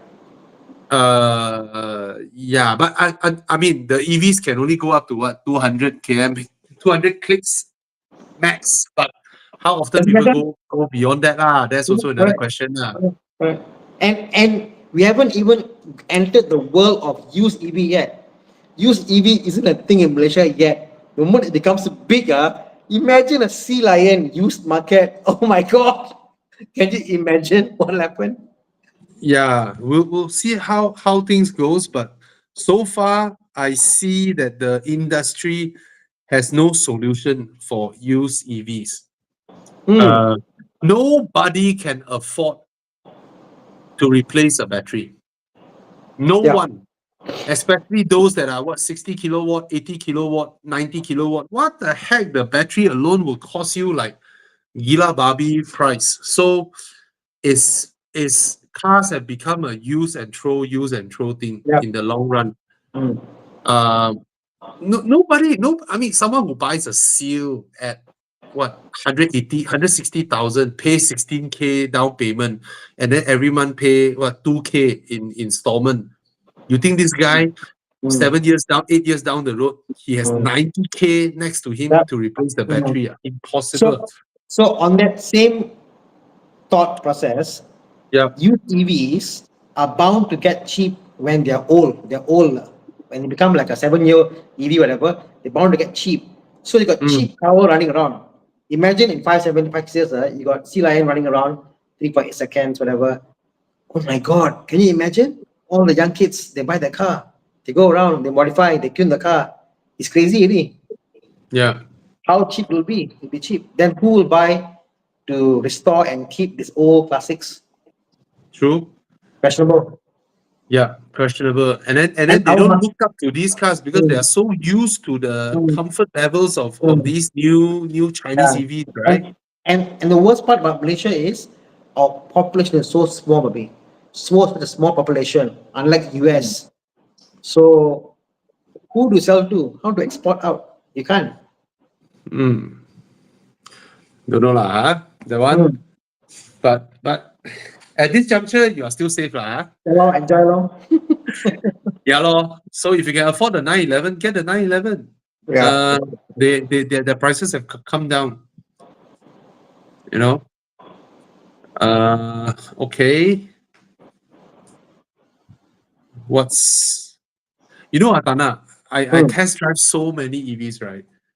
It is so tempting. It is so tempting because there's not much maintenance, and it is a joy to drive EVs. You just walk up to the car, open the doors, go in, boom, off you go, and then you overtake every car on the highway whenever you want to. Yeah. And all of them have the creature comforts, the sound system. Yeah. They're quiet. It is so nice. But me as an industry person, they improve so fast. It's like You can't keep up. It's in the same logic whereby, hey, I'm holding on to my phone because I know every year something much better is gonna come out. So you just tend to like wait, because you see the improvements that they are introducing in China, right? It's crazy. It's crazy how far they've gone there, and those things will come in another 2 years, right? And it's like, wow. My biggest worry is not worry lah. My biggest projection is if the Chinese cars don't fuck up in the next 2-3 years, we will see the current Japanese and Germans in whatever market they are in the next 3 or 4 years, if they still do what they do now, their sales volume would halve. Half of their sales volume would be taken over by Chinese brands. Yeah. I foresee there's no stopping in Chinese because they have such a big market in China itself. They can test the product, they can refine the product, they know what works. Imagine if you can do random sampling in the country before you go out. So you test perfectly, then you can sell out already. So it's a proven product. Product is proven, it works. It works. And that's their strength. So you can't avoid it. But I see, Bobby, like of Mercedes and BMW, there's going to be a point in time they're going to cut down their lineup. They're going to be only about 3 or 4 BMWs, 3 or 4 Mercedes. The day will come. There'll be more niche to focus on. You know what? I don't want to compete because you can't compete with Chinese. So better compete at your own playing field, not with them. That I think will happen. I think they will eventually have to cut short their model replacement time. So you look at the Chinese, a 2-year-old model is considered old. Wow. Gila. They facelift their cars, like gila, and then they launch new ones, keep launching. Is crazy.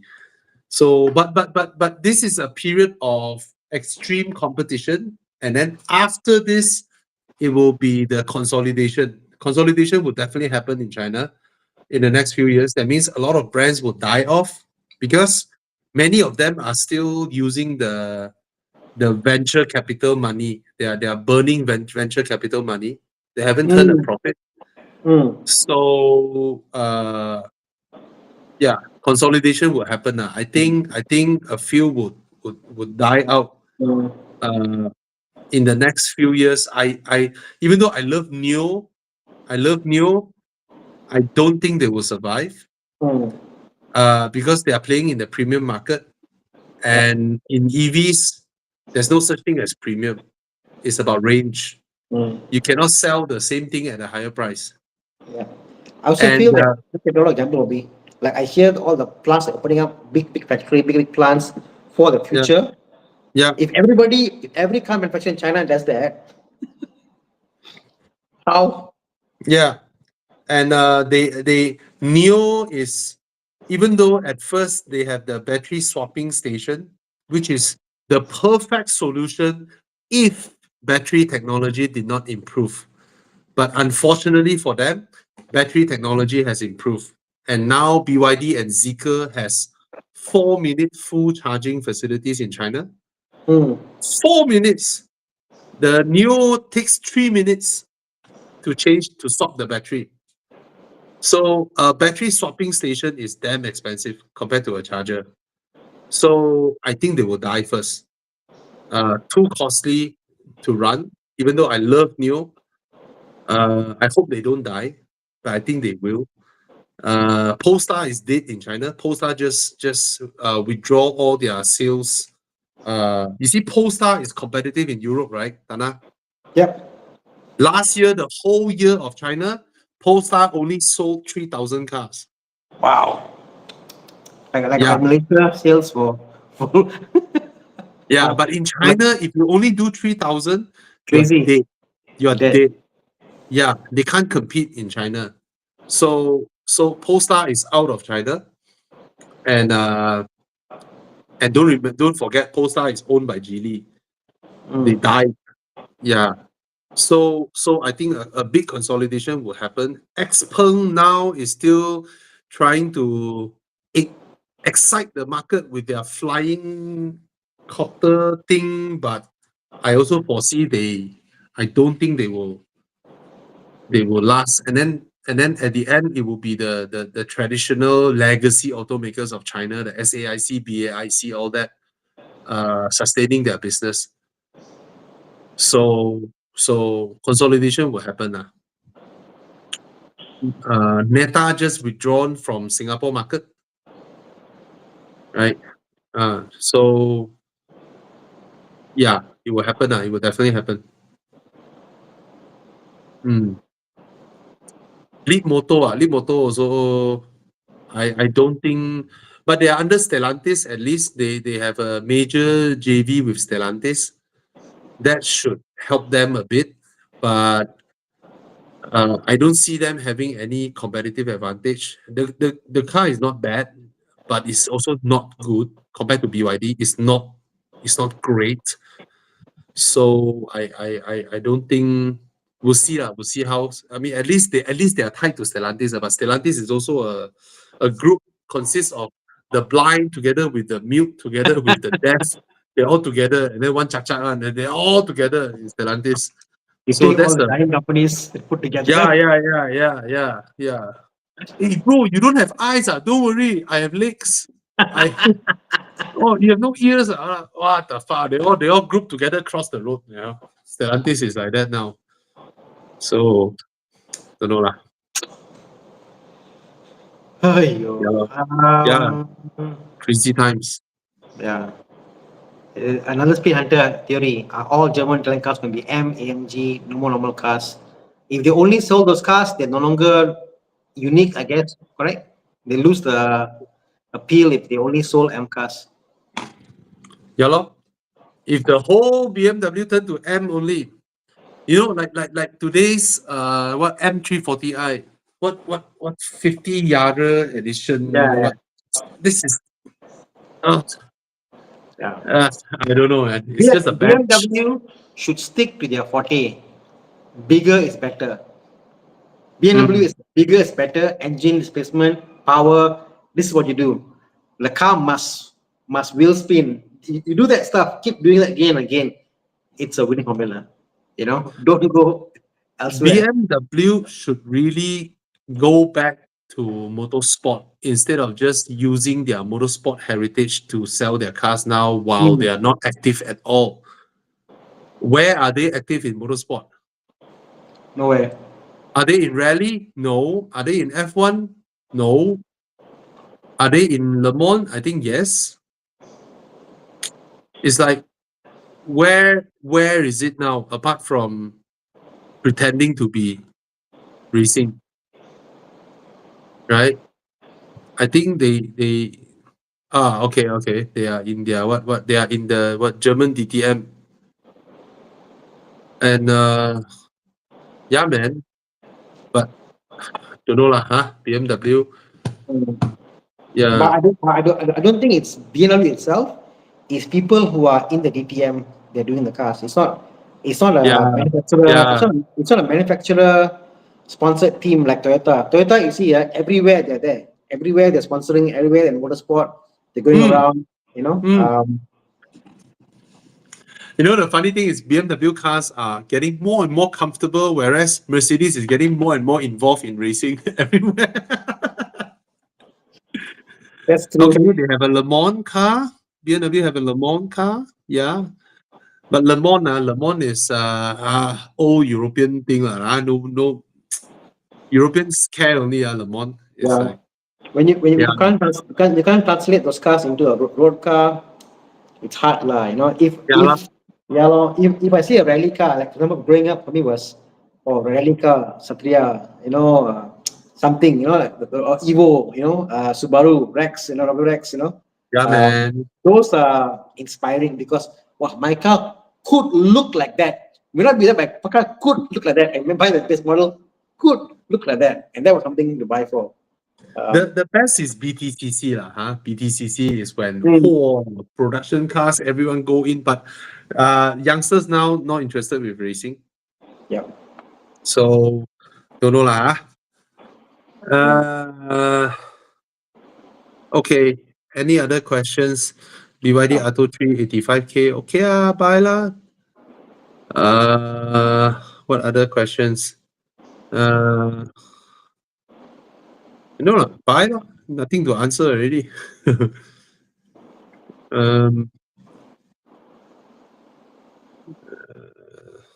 Do you know about the Xiaomi? Oh, Xiaomi. Don't know. I hope they come in, but they are now too busy trying to deliver cars in China. I don't think they have time to think about right-hand drive.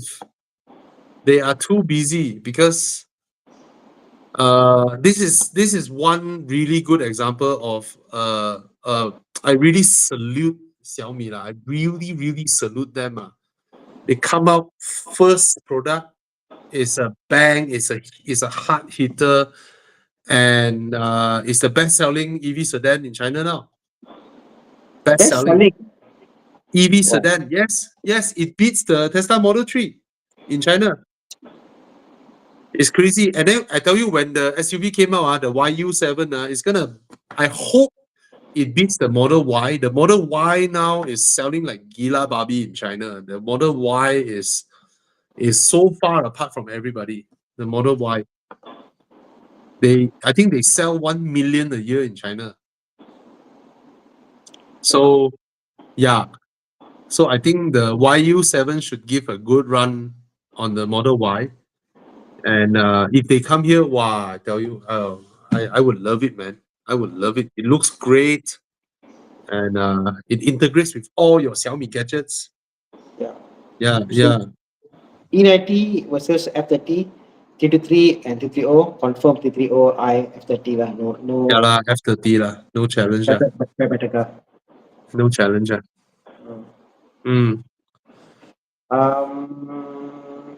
I'm just gonna see any questions we missed out before. And NDT, please buy the WRX wagon. I freaking love that car. The Subaru Setia Alam dealer have a WRX wagon that they are letting go for 40,000 discount. Go and buy.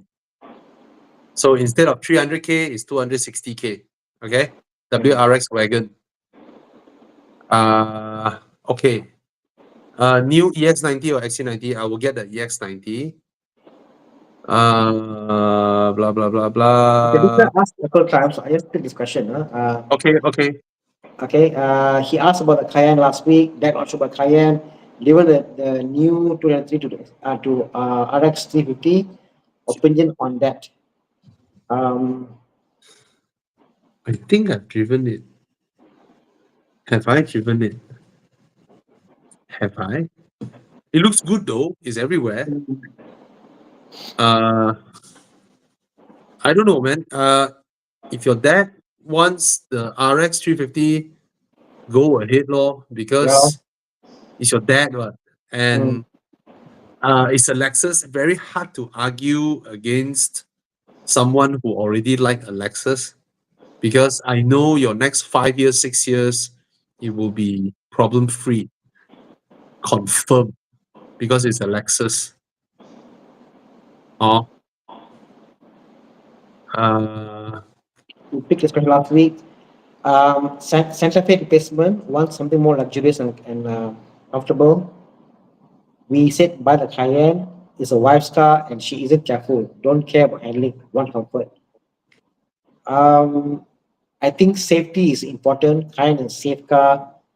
It's comfortable handling. There's no reason why to discount your wife and not get a Cayenne for her. If you can afford it. Santa Fe replacement. If you want your wife to drive a car that's easier to handle, then you get her a smaller SUV lah. The XC40 would be a good one. XC60, smaller in size. Yeah. Uh, I think it's concerned about not being careful, as in being the car here, leaving the car there. So you want a lower cost point of view, but bodywork lah. So don't care lah. we want more luxury and ride. Yeah, lor. I think you can go with if you're buying for your wife, you want her to be safe and all that. I think a Volvo would be very nice. An XC60, right? It's not too big, easy to drive, easy to maneuver around. Yeah, lor. It's also more luxurious inside. Safe lah, most important, safe lah. Hello? Yep. Okay. New Camry HEV or used factory OE LCI. I'll go for the non-hybrid BMW. It's not cheap, really. So it's pretty cheap. Facelift. Yeah, get the non-hybrid lor. But if you like the new Camry, also looks damn good. It looks like a crown. Yeah, looks like a crown. See the interior, Jiang? How the interior looks like? See, now Japanese, they launch car, they also don't bother about test drive and all that one. They are just like, by the way lah, cannot sell one lah, leave it there. I will go with the 530i lah, the non-hybrid 530i. Oh. Okay. Anything else? If not, we go into Dude, Where's My Car?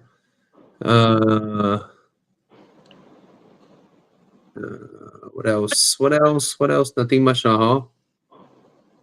What? Walao, look at the Mazda resale value. What the heck, way? Almost 5 years. Still 110K. What the heck, way? Mazda cars are outdated for the current market. I don't think they are selling well now. So maybe if you go to some dealers, you can get I don't know. Will you find a 2023 Mazda 3 for the same price you're looking at? Right? I suspect you may be able. Hey, 2023 also this price lah, bro. Why you pick 2021 for this price? Yeah lah. It's not selling well now lah, the car. They need a refresh lah. Yeah. The infotainment is too dinosaur already.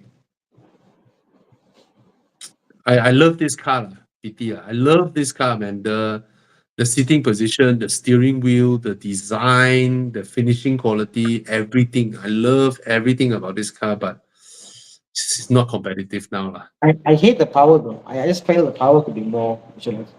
Yeah, the chassis is so good, right? Yeah, man, you can push the car hard. Yeah, it should have at least 200 horsepower, right? Yep, yeah.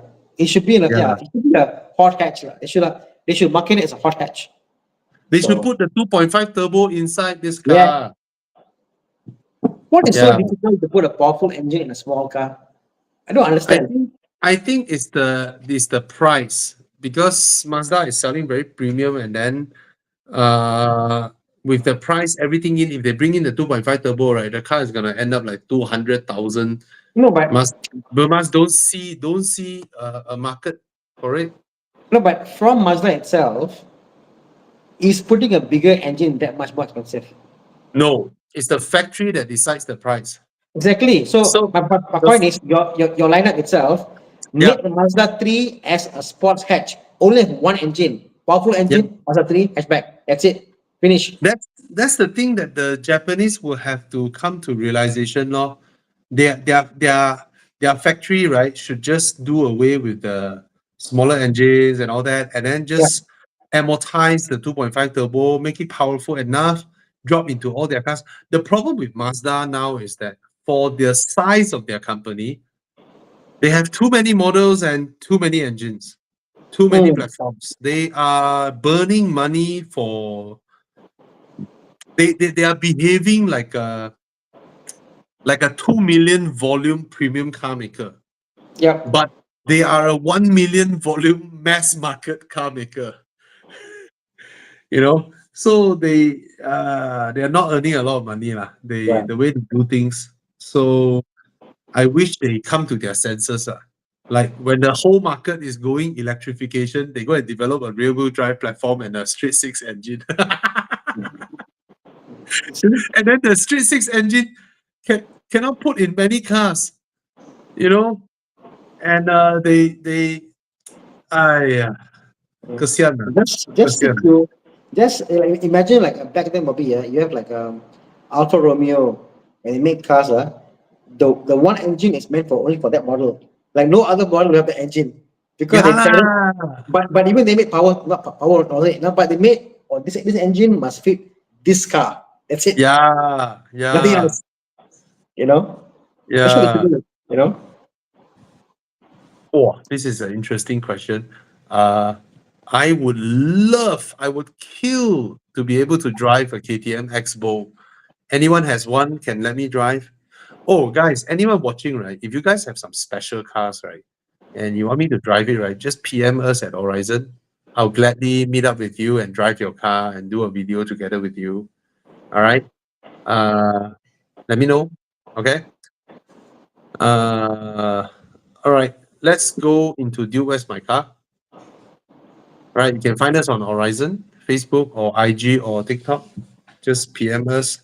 Hey, all of you here, have you all followed us at Horizon, Instagram and TikTok? Go and give us a like, give us some support, share our page out, get your friends to like us, give us support our Instagram and TikTok. Okay, our Facebook is okay, big enough already. Give us some support. Follow us at TikTok. Follow us at Horizon Instagram. Okay. Give us the support we need. Thank you. And of course, follow Tana at Tana and Friends. Okay. And subscribe to Tana's channel if you haven't. My viewers, please support Tana. Also, go YouTube, find his channel, Tana Krishnan. Give him a subscribe. Yeah, support him. Okay, that's the easiest thing to do. Okay, 2.5 Busso. Oh, legend Busso. Looking for wedding car rental, any recommendation? Skip. Skip, do you want to use a Daimler XJ8? If you want, contact me. My friend looking to rent his car for a wedding. XJ8. Wedding, of course, rent Rolls Royce lah. Rolls Royce. Yeah, rent a Rolls Royce. PM us at Horizon. We hook you up. Okay. Oh, come on, Jiang, start round one. Don't wait lah. Those scan the code, guys, to join our little game here. 21 person scan. We have 284 people here. That's a Porsche Cayenne 957. Okay. This is my car. This is my old car. I had this car, sold to a friend of mine. My friend sold to Joseph Pulpen. So all three of us are friends, and now the car is for sale. This car has been through a lot. Very well maintained, done up. So, but yeah, new paint, new shocks, nice. Yeah. But it's expensive because it's condition, I guess, like. Oh, you It's know, not maybe, expensive lah. When it's fully done up, it's worth the yeah, yeah, price yeah. lah. I mean, this car has gone through 70, 80K bill for maintenance so far in the last year or two. So, totally worth it. Okay, so anyone who buys this, you'll be in a good bargain. You're gonna get yourself a good bargain. But you know lah, in the long run, okay, don't justify your maintenance with your purchase price. Okay. Come. Okay, what's the next one? Uh, Range Rover. hmm, Ooh, oh, I like this one, man. I like. wow. Oh, but I Okay. scared. I would go for the Range Rover actually. But I really like the Range Rover more than the Cayenne. The Cayenne seems very reliable in this comparison. Cayenne is super I'm super scared. reliable. I'm scared of the Range Rover, but Why? Why, Bobby? Why? I don't know. I've never owned a Range Rover before, but I'm scared. I mean, I just did my brother's XKR. It's now running already. So the XKR convertible. So working on the engines, the Jaguar engine stuff. Not bad lah, but it's just that over engineered. But you know, not too bad, Bobby. Not too bad. Not too bad. Fucker I can see Chiang. myself. I can see myself getting a Range Rover, a Jaguar. You know, If something if Chiang that. puts a 957 here, it'll be so easy for me to choose. What? But don't know, 957 looks good to my eyes. 955 I Yeah, don't like. yeah, Yeah. Yeah. Oh. So Tana, you pick the Range Rover. yeah. Hmm. The interior of Range Rover, the sound it makes, all those supercharged, the power it makes also. Because one is supercharged, one is NA. Power wise, also Range Rover is better. Um, yeah, man. The Cayenne can corner, the Range Rover cannot. Um, I guess you're right, but I Mm. won't honor this car, I know. Mm. The Cayenne look like the most sensible buy here. Yeah, yeah. Oh, definitely. The Cayenne here is more reliable. It would last you easily 50,000 kilometers, no issue whatsoever. Parts are easy to get. People can work on them. But the Range Rover is epic, lah. You know. Mike, Oh, are you and back from and Cameron? sorry, biggest thing. Yes. Sorry, one more thing. Range Rover got lower Rotex. But the Cayenne also, Cayenne is a full-size SUV, what? No. Cayenne is 4.5. Oh, 4.5, one 4.2. Uh, Okay, I like the Range Rover a little bit more. Little bit only, little bit only. yeah. Both also in my in my books of don't touch. Mm. Yeah. Mike, are you still in Cameron or are you back in KL? Yeah. Okay. Okay, come. Next. Next one. Next. Someone asking Tesla Model Y or Sea Lion. I just drove the new Model Y that day. The Sea Lion is 100% more comfortable than the Tesla Model Y. 100%. The Model Y is a very sporty suspension setup. Drives really well, but the Sea Lion also drives well. And the Sea Lion interior is more plush lah. So I prefer the Sea Lion over the Model Y. Okay. Oh, just back in KL. Okay. What is this? Oh, Lavore.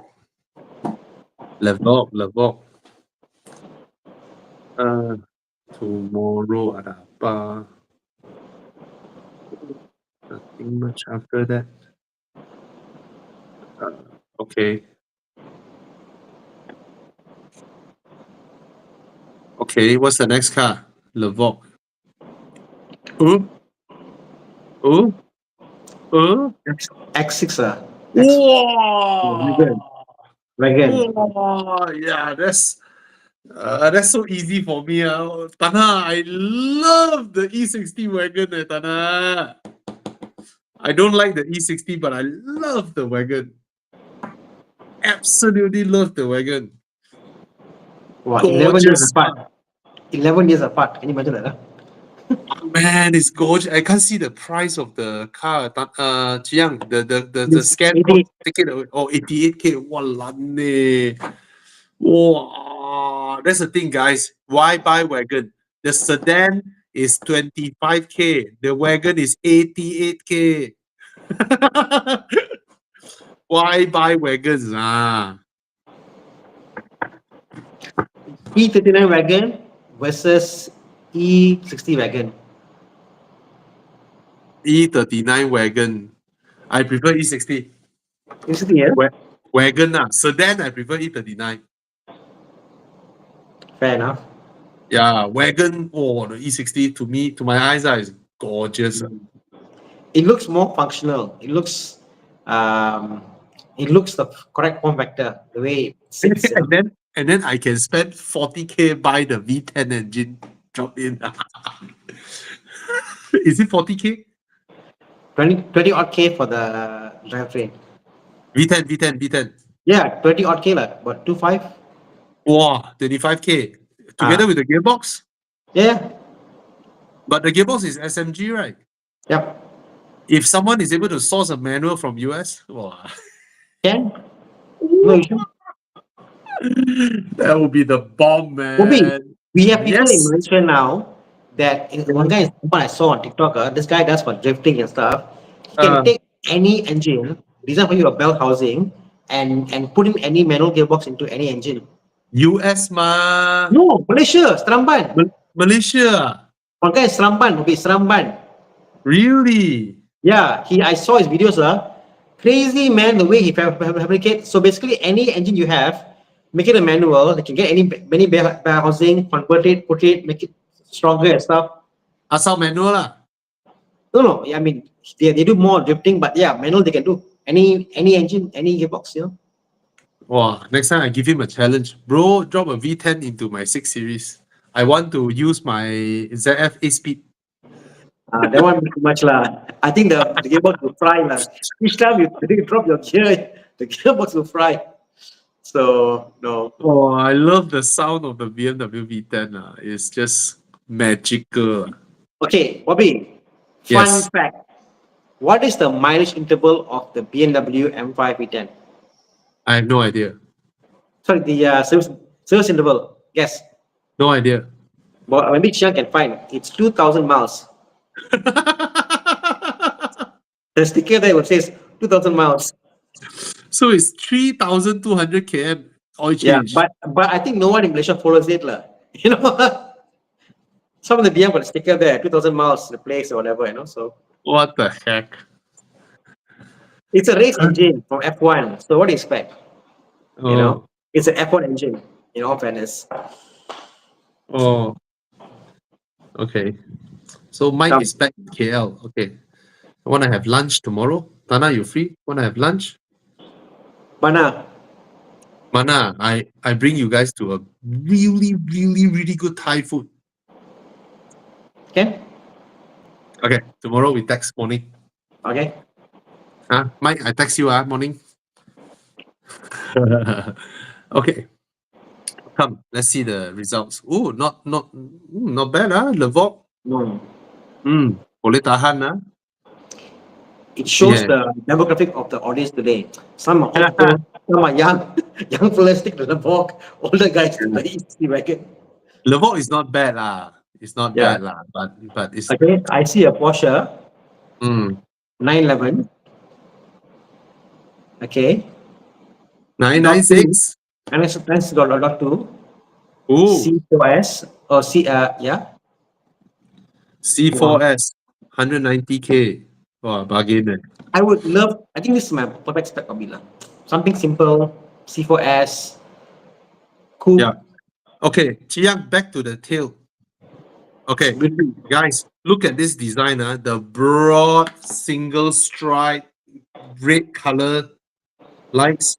This generation, this spec is the only 911 that has this classic tail light that has frameless doors.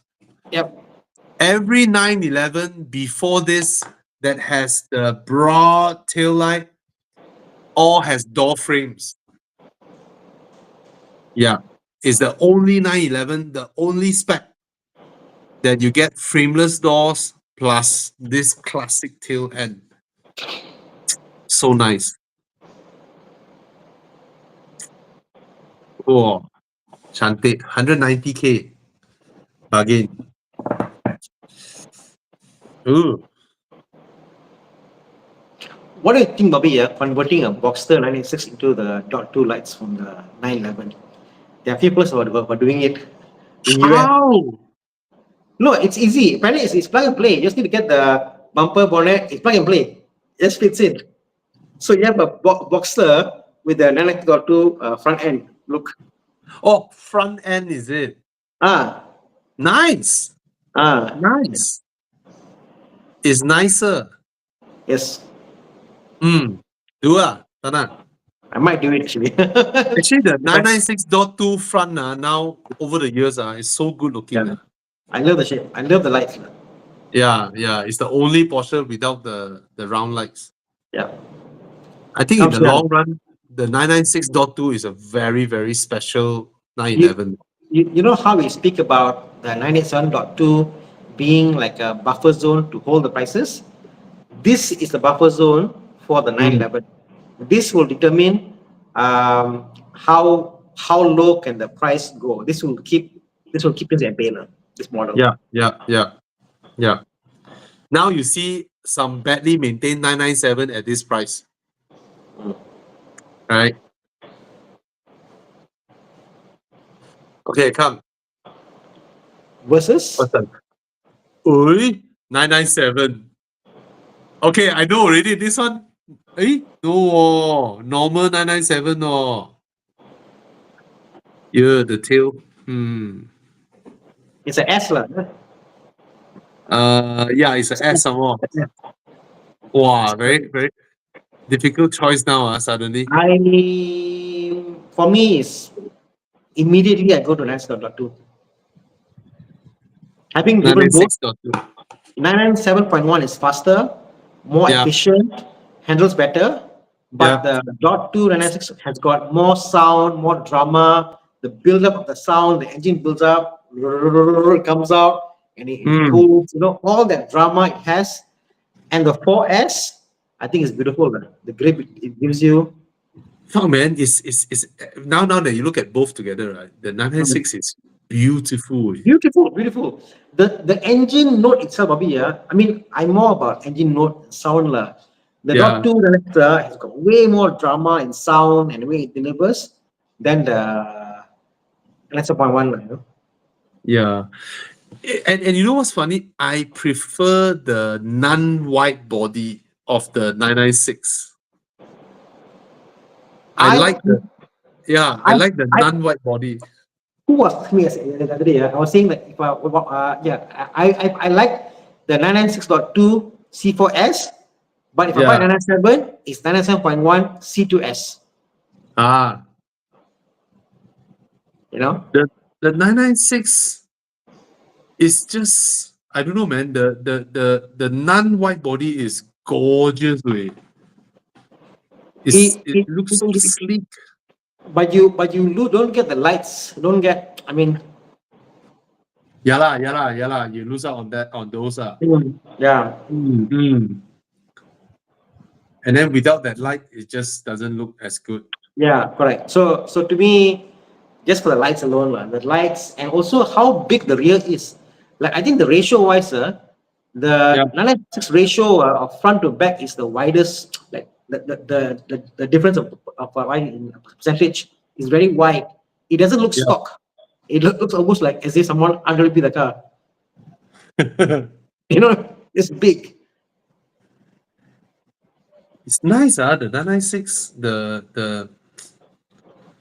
Something about it. Your car, Bobby, is beautiful lah. I mean, I say like your car is beautiful lah. You know, so Especially your- when you have a wing and then you don't have wide body. Okay, I get it. Gorgeous way. It's that clean, uninterrupted line all the way to the back. Narrow body. So nice. This is a good view. This is a good view. Kiang, you blow me up. Sorry for the language. You see, without wide body, Yeah. the side profile just sleek all the way. Ooh, you're clean, man. This is what bumper is that? This is the GT3. GT3 bumper part, right? Yeah. You see, last time GT3 got no wide body one. It's so nice.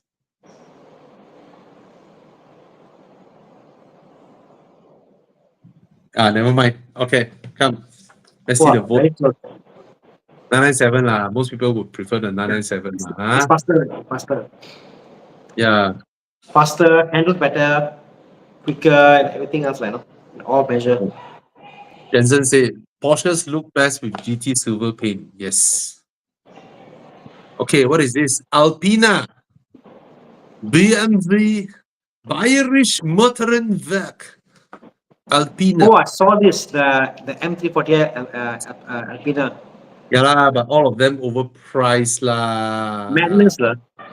Overpriced lah. It's an Alpina, still like Alpina, when Alpina doesn't make the Alpina.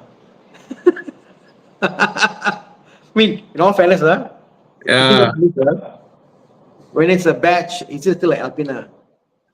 Yeah lah, it's overpriced lah. But I love the pre-facelift though. Yeah. Pre-facelift design is so nice. Yeah. So damn nice. Oh, really? Time flies, Tana. Oh, still remember we all tested the G20 Yeah, I pre-facelift. remember. And then all of a sudden now it's bound to be replaced already. I remember the bus then was, wow, the sound is piped in. Everybody yeah. sound is piped in. But yeah. But it looks good lah, the Alpina, but then 460,000.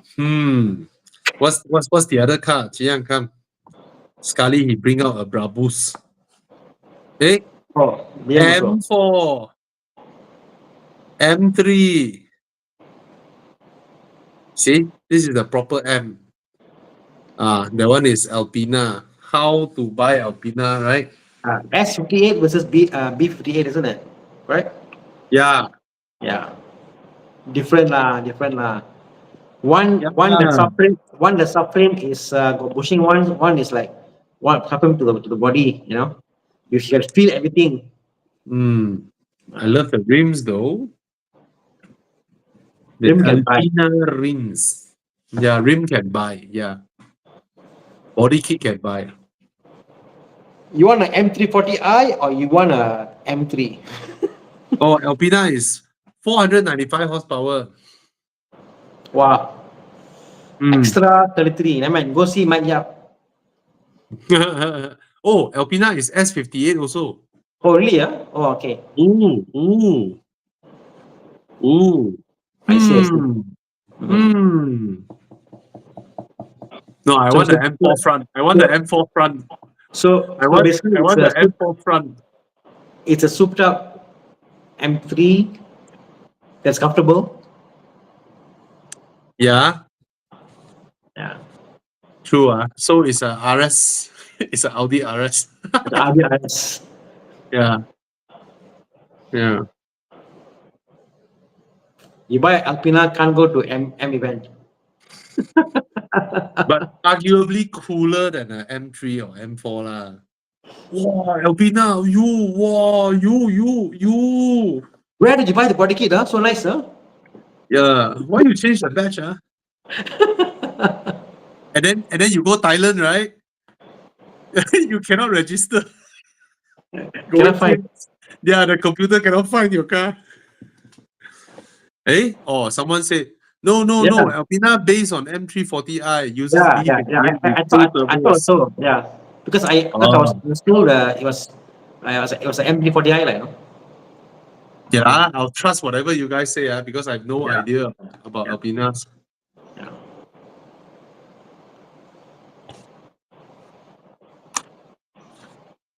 So basically, the engine is different, lah. Okay. Yeah. Look at the results. Ta-da! Is this the last one, Chia? Still got? Oh, no more already. What is this? Oh, Why? 50 Hey, years. Chia, they pay you money, man? Why you shout out for them? Yeah, put.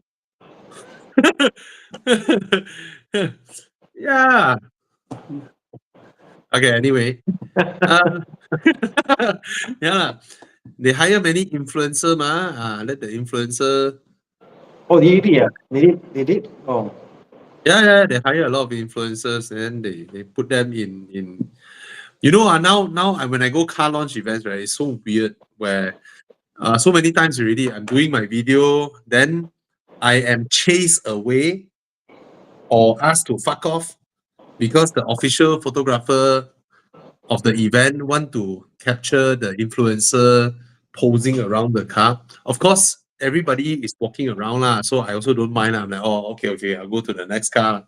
Then the funny thing is after that, someone told me, oh, this guy is who. Then I go and search. 70,000 follower. I have 700,000. And they pay him to be there to post. Of course, I'm not handsome lah, but it's like, okay, that's interesting. Yeah. So, oh well. It's like, they can afford to pay him. They can't afford to pay you. That's the difference. but the thing is this, all of us media, the event is a media event. They need us, the media, to help them spread the word out, right? But they expect all of us to be there to do photo, write article, do video, blah, blah, blah. And then to make us feel weird, they paid all this young influencer to. I mean, I've gone to a few of those media events. I think that all these car companies, the media person, don't understand what is media. For example, you go for media events, got music in the background, but you want us to do video. I don't get it. Exactly. Or Exactly. or some car companies whereby they are car guys, they say, okay, we can do videos here. For you, we have another space there, go do your photo there. They think about it. Or sometimes we see what I call it a space for you to like more lifestyle. You can go and post the car. So I think that some companies get it, but majority of the time, the young punks who work as media in car companies have got no clue what media is. They can't distinguish one or the other, you know. That's the thing, lor. And because they paid them to be there, they need to, ask the official videographer, official photographer to make sure you capture them and all that. So in a way, right, we are treated like, sorry to say, we are treated like banglas. I felt yeah, we are treated like fucking banglas. And you come, take your notes, take this and do your thing and go off, you know. Yeah, we are treated like banglas there. Come do work. Okay, go to your buffet line and take your food. A lot of times I fuck off. Most of the time I fuck off. I don't even want to makan their shit. I'm just there to do my thing. But sometimes you just feel like, why am I here? If it's just, hey, sometimes, right, whole week, right, wow, go to this car launch, that car launch, wow, do this, do that, wow, come back, transfer file, blah, blah, blah, blah. And then the whole week I realized, right, I did not earn a single cent. I did not earn a single, sometimes an entire month goes by just testing cars, reviewing cars, do all this, right? And then it was like, fuck, wait, whole month I didn't earn a single cent. I think it's fair that everyone goes to work, right? Everyone jam their way to work. Everyone goes to work because you're paid, right? Like morning, you go to your shop, you open your shop, you do your thing, right? It's work that you put in, right? Then we fuckers are like, we drive our cars, we pay toll, we pay parking, we do all these things, right? Then we collect test cars, blah, blah, blah, blah, blah. Then, the whole month review car, do all this, right? I'm not paid a single cent. That's why sometimes it's like, what the fuck? Right. You know what I thought would be an idea? You know Yeah. how artists are paid on royalty when the music is shown on air, correct? Yeah. Yeah. So every car company comes to Malaysia that they launch a product, they must pay royalty for their cars to be reviewed. Whoever review them, they get a share of, the review dollar. They should pay them like. I don't know lah. So it's a very weird thing now lah. Is people thought we get paid when we review cars. Oh, if we get paid, I'll be reviewing 4 cars a day. I think I'm the fastest in reviewing cars. I don't even need to read the specs. I don't even need to prepare. Right? If I get paid, I tell you, I will pumping out reviews like gila babi, But that's the nature lah. Nobody point a gun to my head to do what I do, right? Yeah. So that's the thing lah. Anyway, no, they are not knowledgeable about cars. They just need to pose. Stand there, smile, and then not really a car question. I mean, I'm interviewing for Volvo Malaysia as an experienced higher role under finance. I'm just curious to learn from you guys insider in the industry. Are they a good company? Yeah, Volvo is a very, very good company because it's a Swedish company. You'll be very well taken care of. Really. As much as I admire and salute the Chinese, I will not work in their companies. They are crazy. The Chinese and the Koreans and the Japanese are crazy, whereas the Swedish people, their company culture, they treat people really nice. Sometimes too nice. Anyway, okay. Thank you so much for joining us. I hope our session helps you guys. And again, we're doing this not being paid again. Thank you, Tana. Thanks for tuning in. And guys, if you need any help when you're buying a used car, you need someone to help you inspect, you need to get your car serviced, blah, blah, and all that, look for Tana at Plus Performance. He can help you. All right, you need to swap your whatever BMW to manual, blah blah, and all that. And you can look for Tana. And thank you, Tana, for tuning in. I hope you're well. Yeah. We catch up tomorrow. Tomorrow we'll catch up for lunch. And we text in the morning. Okay, tomorrow 11 I'll be doing a recce at KL there. Then I think in 1 hour Gao team then I'll text you Okay. at 12. All right. See you guys. Good night. Bye.